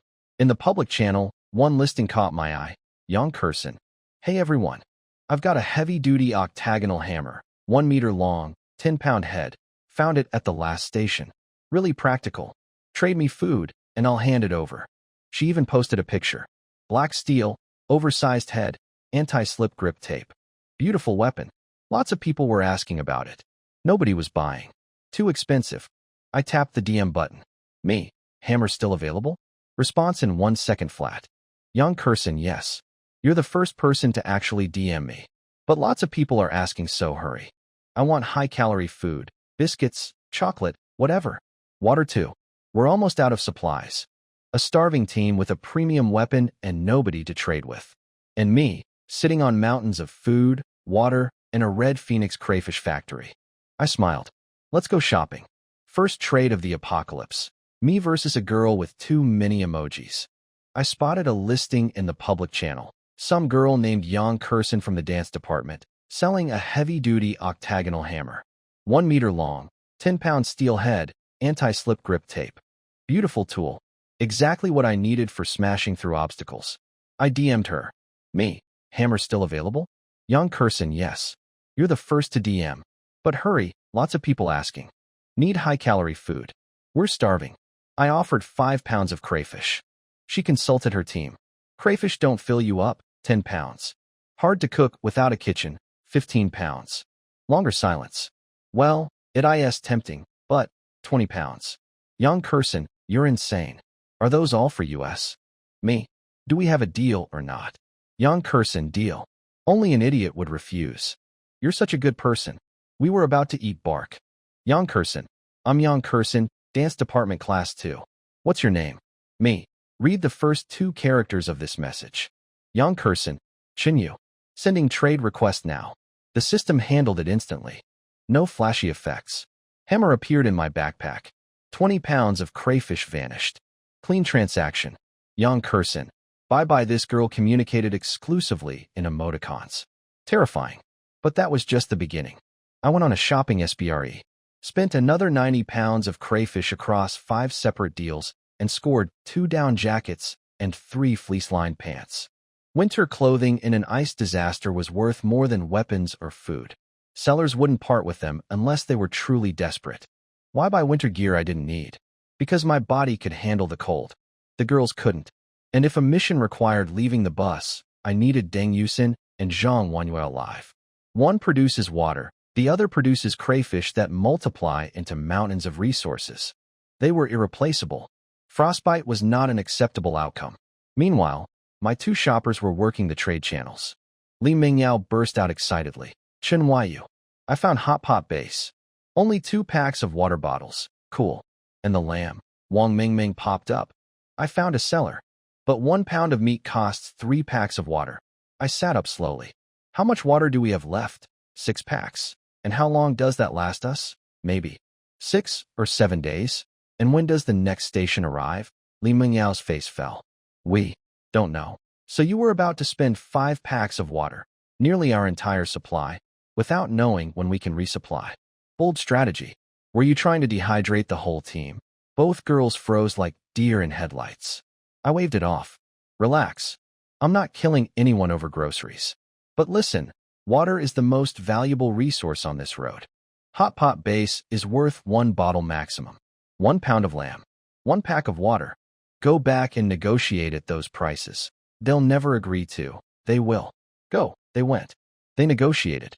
The sellers grumbled. And agreed. Because in the apocalypse, desperate people take what they can get. Zhang Wanyue watched the whole exchange through the rearview mirror. I could see her filing away every lesson. Good. She was learning too. Next upgrade, electrical power. I spent 80 parts and 2 energy cores on a vehicle power supply module. Low voltage AC, 220 volts, 1,500 watts max, 2 outlets. Enough to run a hot plate or electric pot.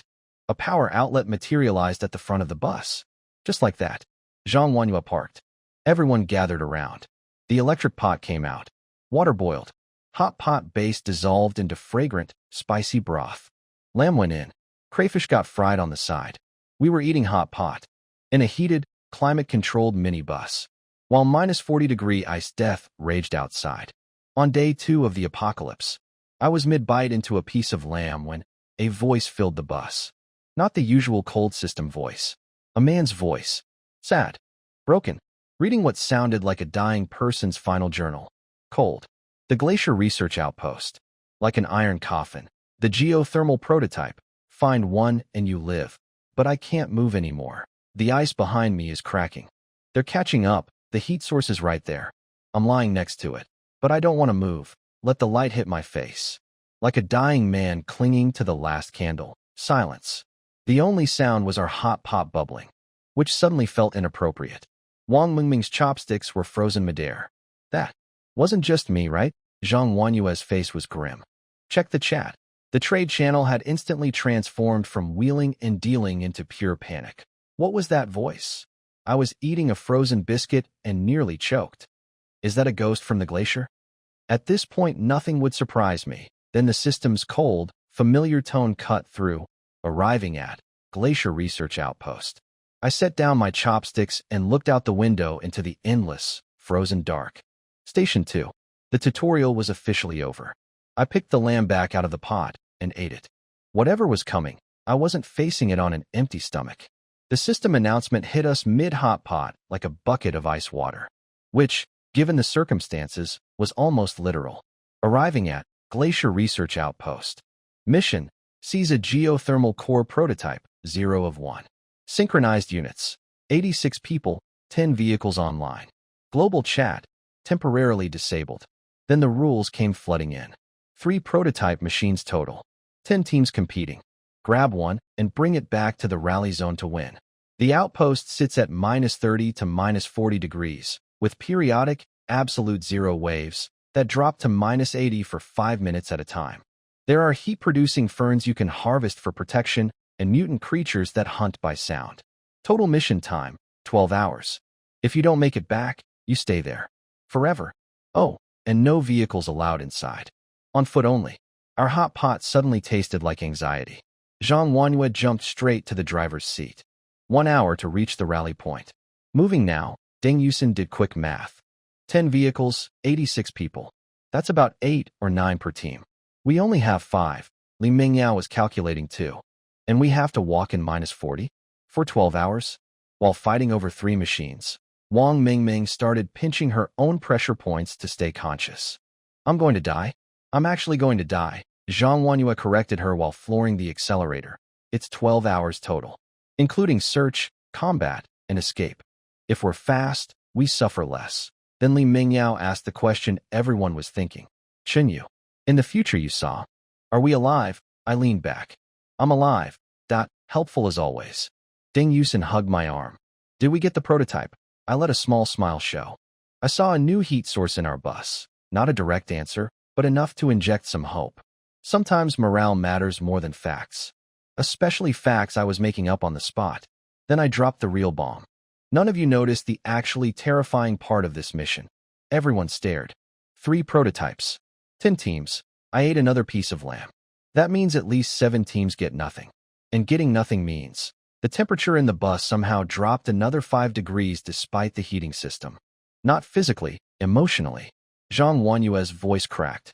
So cooperation is basically impossible. Every encounter is kill or be killed. I didn't answer. Just kept eating. Some truths don't need confirmation. This wasn't an exploration mission. This was a battle royale. 86 people enter a frozen death maze. The rules guarantee at least 70% casualties. The system wasn't testing survival skills. It was farming corpses. And I'd drawn this card on my second station. Some teams probably got cooperative missions where everyone wins. Me? 10-way deathmatch in a glacier. My luck was spectacular as always. The bus roared across the ice plain. Through the mirrors, I could see other headlights in the distance. Same route. Same destination. We arrived first. The rally zone was a flat clearing in front of a cluster of ice-covered gray buildings. Beyond them, a deep crevasse glowing faint blue, the entrance to the actual outpost. Our arena. Good driving. Come eat, I told Zhang Wanyu. She barely got her chopsticks moving before other vehicles started pulling in. Tires crunching on ice. Headlights piercing the blizzard. Door after door opening, dumping bundled-up figures into the frozen dark.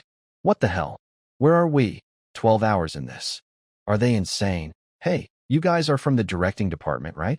We're fine arts. So it really is all classmates from our school. People were trying to break into the buildings for shelter, but everything was sealed with thick ice. No amount of kicking helped.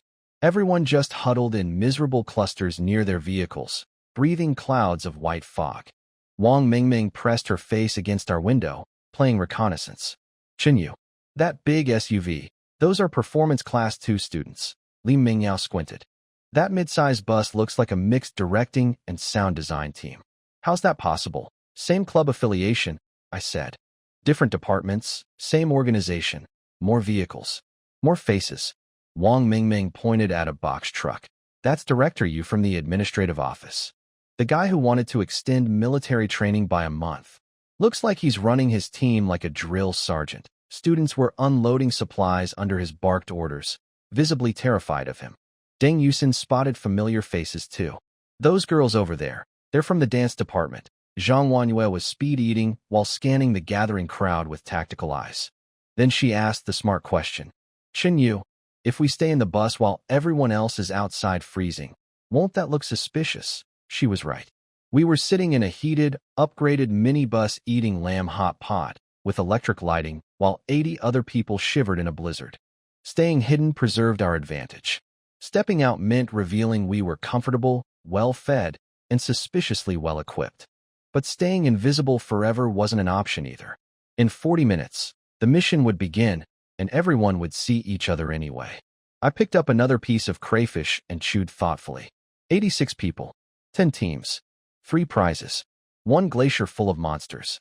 And somewhere out there, in one of those vehicles, Zhang Zishuan was probably scheming her way toward survival with the same ruthless instinct that had destroyed me in my last life. This time, though, the chessboard was different. This time, I had the pieces. Zhang Wanyue raised a reasonable concern. Everyone else is outside freezing together. If we stay in here, won't it look suspicious? Li Mingyao agreed. We're eating hot pot and heated comfort while they're dying out there.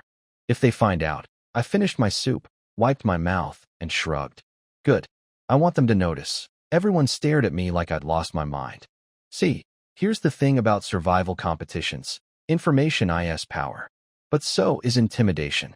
If 81 strangers think you're just another freezing, starving team, they'll treat you like prey.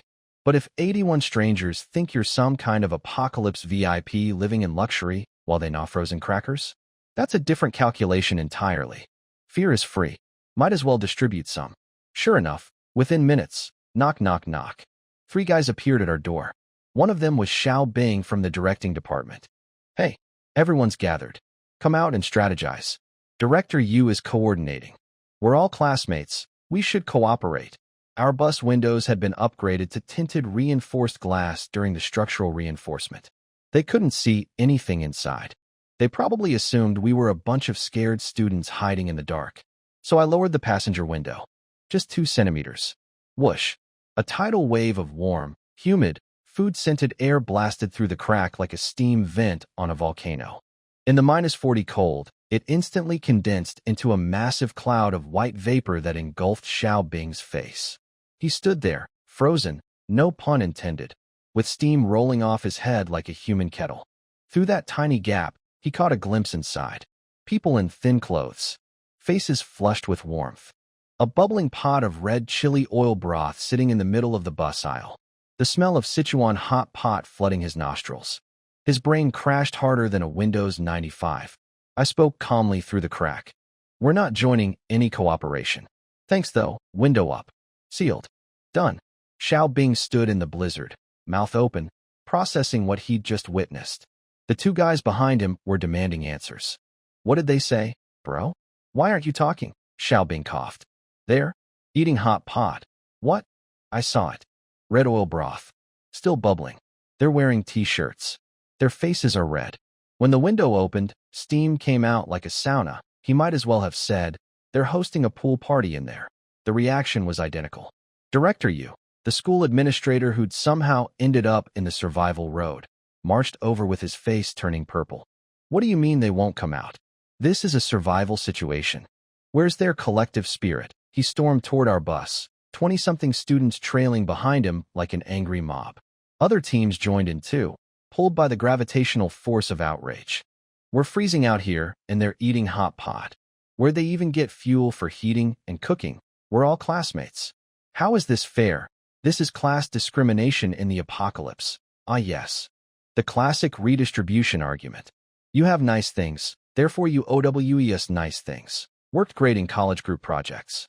Works even better when you're starving in a blizzard and someone nearby smells like chili oil. Director, you rallied the crowd like a politician at a rally. Come on, let's go ask them what they think they're doing. Where's their sense of community? 20+ people marched toward my bus, surrounded it in a semicircle. Director, you raised his fist, ready to pound on the window, and stopped, because taped to the inside of the window was a piece of paper. Handwritten, clear as day. Heated seats available for rent rate, 5 bottles of drinking water per minute, or 10 packs of compressed biscuits equivalent, trades negotiable payment up front. No credit. No exceptions. Director Yu's fist hung in midair. His mouth opened and closed like a goldfish. The crowd behind him went silent. 5 bottles of water per minute. That's 300 bottles per hour. For 1 seat. I had 7 empty seats. Was it expensive? Absolutely. Obscenely. Criminally. Was anyone going to pay it? In -40 degrees, after shivering for 30 minutes, with 12 hours of frozen death ahead of them? You bet they would. I leaned back in my heated seat, picked up another piece of crayfish, and waited for the first customer. Welcome to Chinyu Airlines. Boarding is now open. Please have your payment ready. Director Yu's fist was shaking in the air like an angry windshield wiper. This. He couldn't even form complete sentences.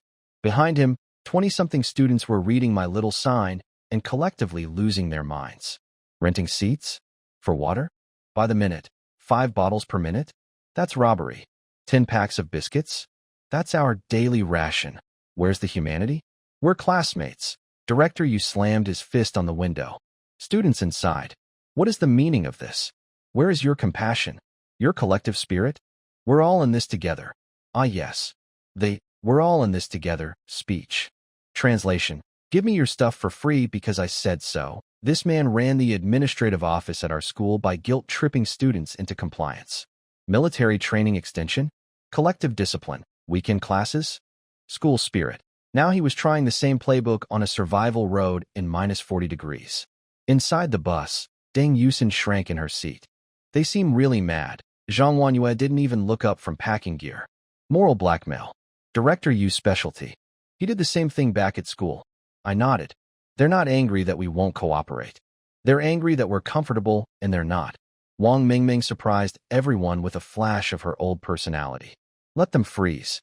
Don't open the door. For a moment, the bratty Wang Mingming was back. The one who mocked me and stirred up drama. Honestly, I kind of missed her being annoying. Gave me an excuse to discipline her. Relax, I said. Empty seats are wasted money. Might as well extract some resources. Zhang Wanyue raised the smart concern. If we do this, we become target number 1 once the mission starts. I smiled. Target number 1 requires arrows. Do they have any? She paused. Fair point. What were they going to do? Throw snowballs at me? Besides, the vehicles were protected by system rules.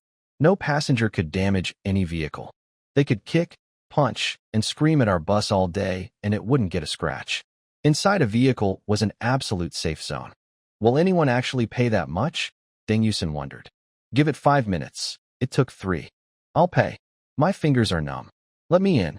Just 1 minute. A skinny guy broke free from his group and threw himself at our door. Director Yu's face went darker than a blackout. I called out through the window. Name's Chun Yu. Find me on the regional channel. Send a trade request. Pay first, sit second. Trade confirmed. Door opened. Blast of warm air. The guy dove in like he was escaping a burning building. Except the opposite. Door closed. 1 minute passed. He didn't come back out. The crowd outside started buzzing. Why isn't he coming out? Is he okay in there? Dude. When that door opened, I felt the heat from 10 feet away. My toes are completely numb. Second customer. A girl with purple-tinted skin and foggy glasses. I'm trading too. Approve my request. Door cracked. She slid in. Door sealed. Third. Fourth. Each one someone who simply couldn't take the cold anymore and chose warmth over pride. Then the real chaos erupted. Wait, Wang Zikai. Did you just steal from our shared backpack? Turns out the first guy who boarded, he'd raided his team's communal supplies to pay for his seat. And the second, third, and fourth customers had done the same thing. Zhao Yu, you traded our emergency water for a bus seat. We've got a traitor. Someone took 3 water bottles and 2 meat rations. We're dying out here saving every drop and you sold us out for a warm chair. Beautiful. Absolutely beautiful. My pricing wasn't just extracting resources, it was fracturing teams from within. The people who could afford to trade were stealing from their own groups, creating internal chaos, destroying trust, and weakening potential competitors. All before the mission even started. I didn't plan this specifically, but I wasn't going to complain about the bonus. Some angry guys tried to smash our windows. System notification. Vehicles immune to passenger damage. They punched reinforced glass until their knuckles bled, achieved nothing, and looked like idiots. Then Director Yu made his move. I'll handle this personally. Everyone stay here. He submitted a trade request, probably using his team's supplies, and I let him board. The door opened. He stepped inside, and his entire worldview collapsed. The temperature hit him like a tropical vacation. His glasses fogged up completely. He pulled them off, wiped them, put them back on, and saw a clean, spacious bus. Comfortable temperature. Students in thin clothing with healthy color in their cheeks. A half-eaten hot pot still sitting on a table in the center aisle. Steam rising lazily from leftover broth. Outside, frozen death hell. Inside, Sunday brunch with a view. His mouth worked for a few seconds before words came out. This? How can? You must share this. We're all students. These resources should be communal. He spun toward the customers sitting in the back. And you? Using team supplies to buy seats? Get out. I'm counting to 3. I opened my eyes. Are you threatening my customers, Director Yu? He froze. The tone in my voice wasn't a student talking to an administrator. It was a predator addressing something small. Director Yu was used to ordering around 18-year-olds who were scared of getting bad marks. He was not used to being in a room with someone who'd killed 11 people in the last 12 hours and was currently weighing the entertainment value of adding a 12th. This was MY Bus. My rules. My customers. And his collective spirit speech was about to run headfirst into the brick wall of apocalypse capitalism. Director Yu puffed up like a balloon full of self-importance. Chinyu, I am the administrative director of this school. In times of crisis, we need discipline and unity. Your behavior is destroying team cohesion. I order you to. I order you, I said, standing up with my fire axe materializing in my hand, to get off my bus. His mouth stopped working mid-sentence. Director Yu, the school is gone. Your title can't buy you a single plank of wood out here. This is MY vehicle. I make the rules. Your 1 minute of purchase time is almost up. So either pay for another minute or leave. Can you understand simple words? His face went through about 14 shades of red. You. Do you have no respect for your elders? No sense of camaraderie. I walked toward him with the axe. 1 step. 2 steps. Close enough to smell his cheap cologne. He threw his hands up immediately. Wait. I'll pay for more time. The students on the bus nearly burst out laughing. This man had stormed in here giving speeches about collective spirit and moral duty.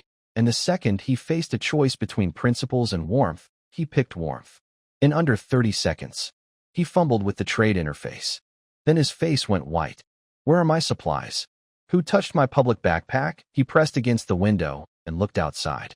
Total anarchy. While he'd been in here lecturing me about unity, his own team had ripped apart their shared inventory like hyenas on a carcass.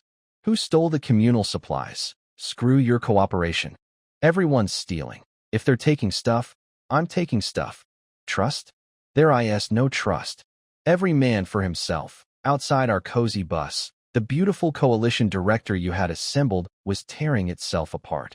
People who'd been standing shoulder to shoulder 5 minutes ago were now guarding their personal backpacks and eyeing each other like rival gangs. Deng Yusin whispered. They've completely fallen apart. Wang Mingming snorted. Serves them right for trying to guilt-trip us. But Zhang Wanyue went quiet. Then her eyes widened. She leaned close to me. Chinyu, you never actually cared about the water and biscuits, did you? I said nothing. You were dismantling the threat. If they'd stayed united, 80 people working together, they could have targeted us inside the outpost. But now they're paranoid, fractured, fighting each other over scraps. When the mission starts, they'll be too busy watching their own backs to come after us. Deng Yusin's hand flew to her mouth. Wang Mingming's eyes went wide with delayed comprehension. I'd rented out 7 empty seats and charged an outrageous price, not for profit, but to inject greed into their ranks. Every customer stole from their teams, shared supplies to pay me. Every theft eroded trust. Every broken promise shattered whatever fragile alliance director you was building. Seeds of suspicion don't need watering. They grow on their own. I looked at Director Yu, still standing in my bus without paying. Time's up. Where's my trade request? His face was a masterpiece of humiliation. Personal backpack? Full of survival essentials he couldn't part with. Public backpack? Looted clean by his own people while he was busy being righteous in my heated bus. He tried one last play. Pathetic smile. Chinyu, I'm a teacher. Experienced leader. We could cooperate in the mission. I can contribute strategically. Boot. Right out the door. He flew into the snowbank like a sack of expired potatoes. I stood at the doorway and announced loudly. Customer agreed to pay from public backpack. Public backpack is empty. Payment declined. This is not a charity. Dead silence outside. Then someone snickered. Then everyone was laughing. At him. Not a single person helped him up. Not even his own team. The remaining customers filed out quietly. They couldn't pay either, since every team's shared supplies had been pillaged by their own members. Door closed. Peace restored. Zhang Wanyue looked at me with a mix of admiration and just a tiny bit of fear. Then she made a throat-cutting gesture. Should we take some of them out now? I almost choked. The class monitor was suggesting murder? 2 days ago, this girl was organizing study groups. Now she was making assassination gestures. The apocalypse speed run of character development. Not yet. Mission hasn't started. If we attack now, we undo everything we just accomplished. Let them stay fractured, she nodded. Right. Smart. The girls were looking at me differently now. Not just respect or dependence. There was a healthy dose of genuine fear mixed in. They'd just watched me manipulate 80 people into destroying their own alliances using nothing but a piece of paper, a warm bus, and human nature. Good. Fear keeps people honest. And honest people don't steal from the shared backpack. The final countdown began. I stood up and stretched. Time to go, ladies. Zhang Wanyue and Deng Yusin were wearing the winter gear I'd traded for earlier. Proper down jackets and fleece-lined pants. Warm, practical, snug. Because they were my two most valuable assets, water and crayfish. Non-negotiable survival insurance. Li Mengyao and Wang Mingming. They looked like they'd raided a thrift store blindfolded. Layer upon layer of mismatched clothing. Knit cardigans over sweaters over t-shirts, scarves wrapped like mummies. Functional? Barely. Fashionable? Criminal. They were staring at Deng Yusin and Zhang Wanyue's matching winter outfits with eyes full of envy, so thick you could spread it on toast. Deng Yusin smiled sweetly. Thank you, Qinyu. Zhang Wanyue looked away, slightly uncomfortable. She was the type who felt guilty receiving things without earning them.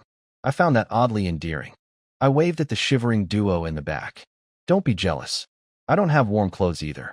Those two are our team's food and water supply. Protecting them is logical. You two just need to be useful, and clothes and food will follow. Be good, and everything will come. Simple message. Clear incentive structure. The countdown hit 0. I stepped off the bus into the biting wind. 86 people. 10 broken teams. 3 prizes. 1 frozen hell's cape. Let the games begin. The second I stepped off the bus, I regretted every warm meal I'd eaten in the last 6 hours. After spending all that time in a climate-controlled paradise, the -40 air hit like a full-body slap from God. Every exposed inch of skin got stabbed by invisible ice needles. My team looked like a walking cloud, so much white breath pouring out of us that we were basically human steam engines. Every single person at the rally point turned to stare. Hard to blame them. We'd just emerged from a heated luxury bus looking well-fed and rosy-cheeked, while they'd been freezing in a blizzard for half an hour. Wang Mingming whined immediately. This is insane. The wind. It sounds like a wolf. Li Mingyao was shaking so hard her teeth were playing percussion. Qinyu, can we please find this prototype thing fast? 12 hours out here, and I'm a popsicle with feelings. I led them toward the crevasse entrance. It wasn't a natural formation. It looked like something had torn the earth open. Jagged edges, a narrow slope descending into total darkness. Wind howling up from below like the planet was screaming. No lights down there. Flashlights out. I pulled mine from my backpack, clicked it on, and started walking down without waiting. My girls scrambled to follow. We were the first team to enter. Behind us, I could hear the others chickening out. They actually went down there. Are they crazy? What if there's monsters? My legs are shaking just looking at that hole. Let's wait. Safety first. Typical. Day 2 of the apocalypse, and everyone was still in spectator mode. But my experience said the opposite. You move first, you get the advantage. Hesitation kills. Only one other team followed us down. Wang Mingming identified them as directing department students. 6 people, for guys, 2 girls. There's only 6 of them behind us, she reported. Perfect, I said. Fewer people, more machines for us. After about 15 minutes of descending, the tunnel opened up slightly. Temperature somehow dropped further. Then my flashlight caught something ahead. Warm, orange light, glowing softly on the ice floor. Several clusters of thick, fleshy plants, radiating actual heat. The ice around them had melted into little puddles, like tiny campfires growing out of the ground. Oh my God! Geothermal ferns, Wang Mingming squealed. These were the things the mission briefing mentioned. Natural heat sources you could carry for protection against the deadly cold waves. The directing team spotted them at the same time. Flashlight beams swung wildly, illuminating faces that were frozen purple but burning with greed. Tension. Instant. Everyone wanted those ferns. They were survival itself. Portable heaters and protection against the -80, absolute zero waves that could hit at any time. One of the directing guys lunged. Grab them. Zhang Wanyue turned to me urgently. Chen Huayu. I held up a hand. Wait, something felt wrong. Too easy. First thing you find is the most valuable resource, just sitting there. In the apocalypse, free lunch means you are the lunch. The guy's fingers were centimeters from the ferns when, skitter, skitter, skitter. From the cracks around the fern roots, dozens of arm-thick, translucent worms came pouring out. Each one had a suction cup mouth at the tip that kept opening and closing like a hungry little nightmare. They were fast, and they went straight for the reaching hand. Too late. Several worms launched themselves like organic missiles and latched onto his fingers. Snap! White frost instantly spread from the contact point, racing up his arm like ice lightning. He screamed and flailed, but those things were locked on tighter than a mortgage payment. More worms were already swarming toward him from every direction. His teammates panicked. One guy pulled out a lighter. Fire? Bugs hate fire, but his fingers were too frozen to produce a flame. Irony at its finest. Help! Somebody help! Nobody helped. His own team bolted. They scrambled, tripped, crawled backward until they were about 8 meters away. Safe distance, apparently. The psychological kind, anyway. The first guy? Left behind. Covered in frostworms. He stopped moving pretty quickly. Then the really disturbing part. The worms started dragging his body back into the rock cracks. The gaps were too narrow for a human body, but those things were strong enough to, well, let's just say, blood everywhere, covers it. Chen Yu, are those worms guarding the ferns? Deng Yusin asked, way too calmly for someone watching a man get dissolved into a rock face. Looks like it. The ferns are their heat source. They won't share, Wang Mingming groaned. So we can see the treasure but can't touch it. Then Zhang Wanyue spoke up. Everyone turn off your flashlights. Leave only mine on the lowest setting, smart girl. She'd figured it out. I killed my light. The others followed. In the near darkness, we watched the worms lose interest in us almost immediately. Without bright light stimulating them, they were drawn back to the warmth of the ferns. They slithered into their cracks and went dormant. Light triggered them. Not movement. Not sound. Light. The ferns were bait. The worms were the trap. And anyone who charged in with flashlights blazing was dinner.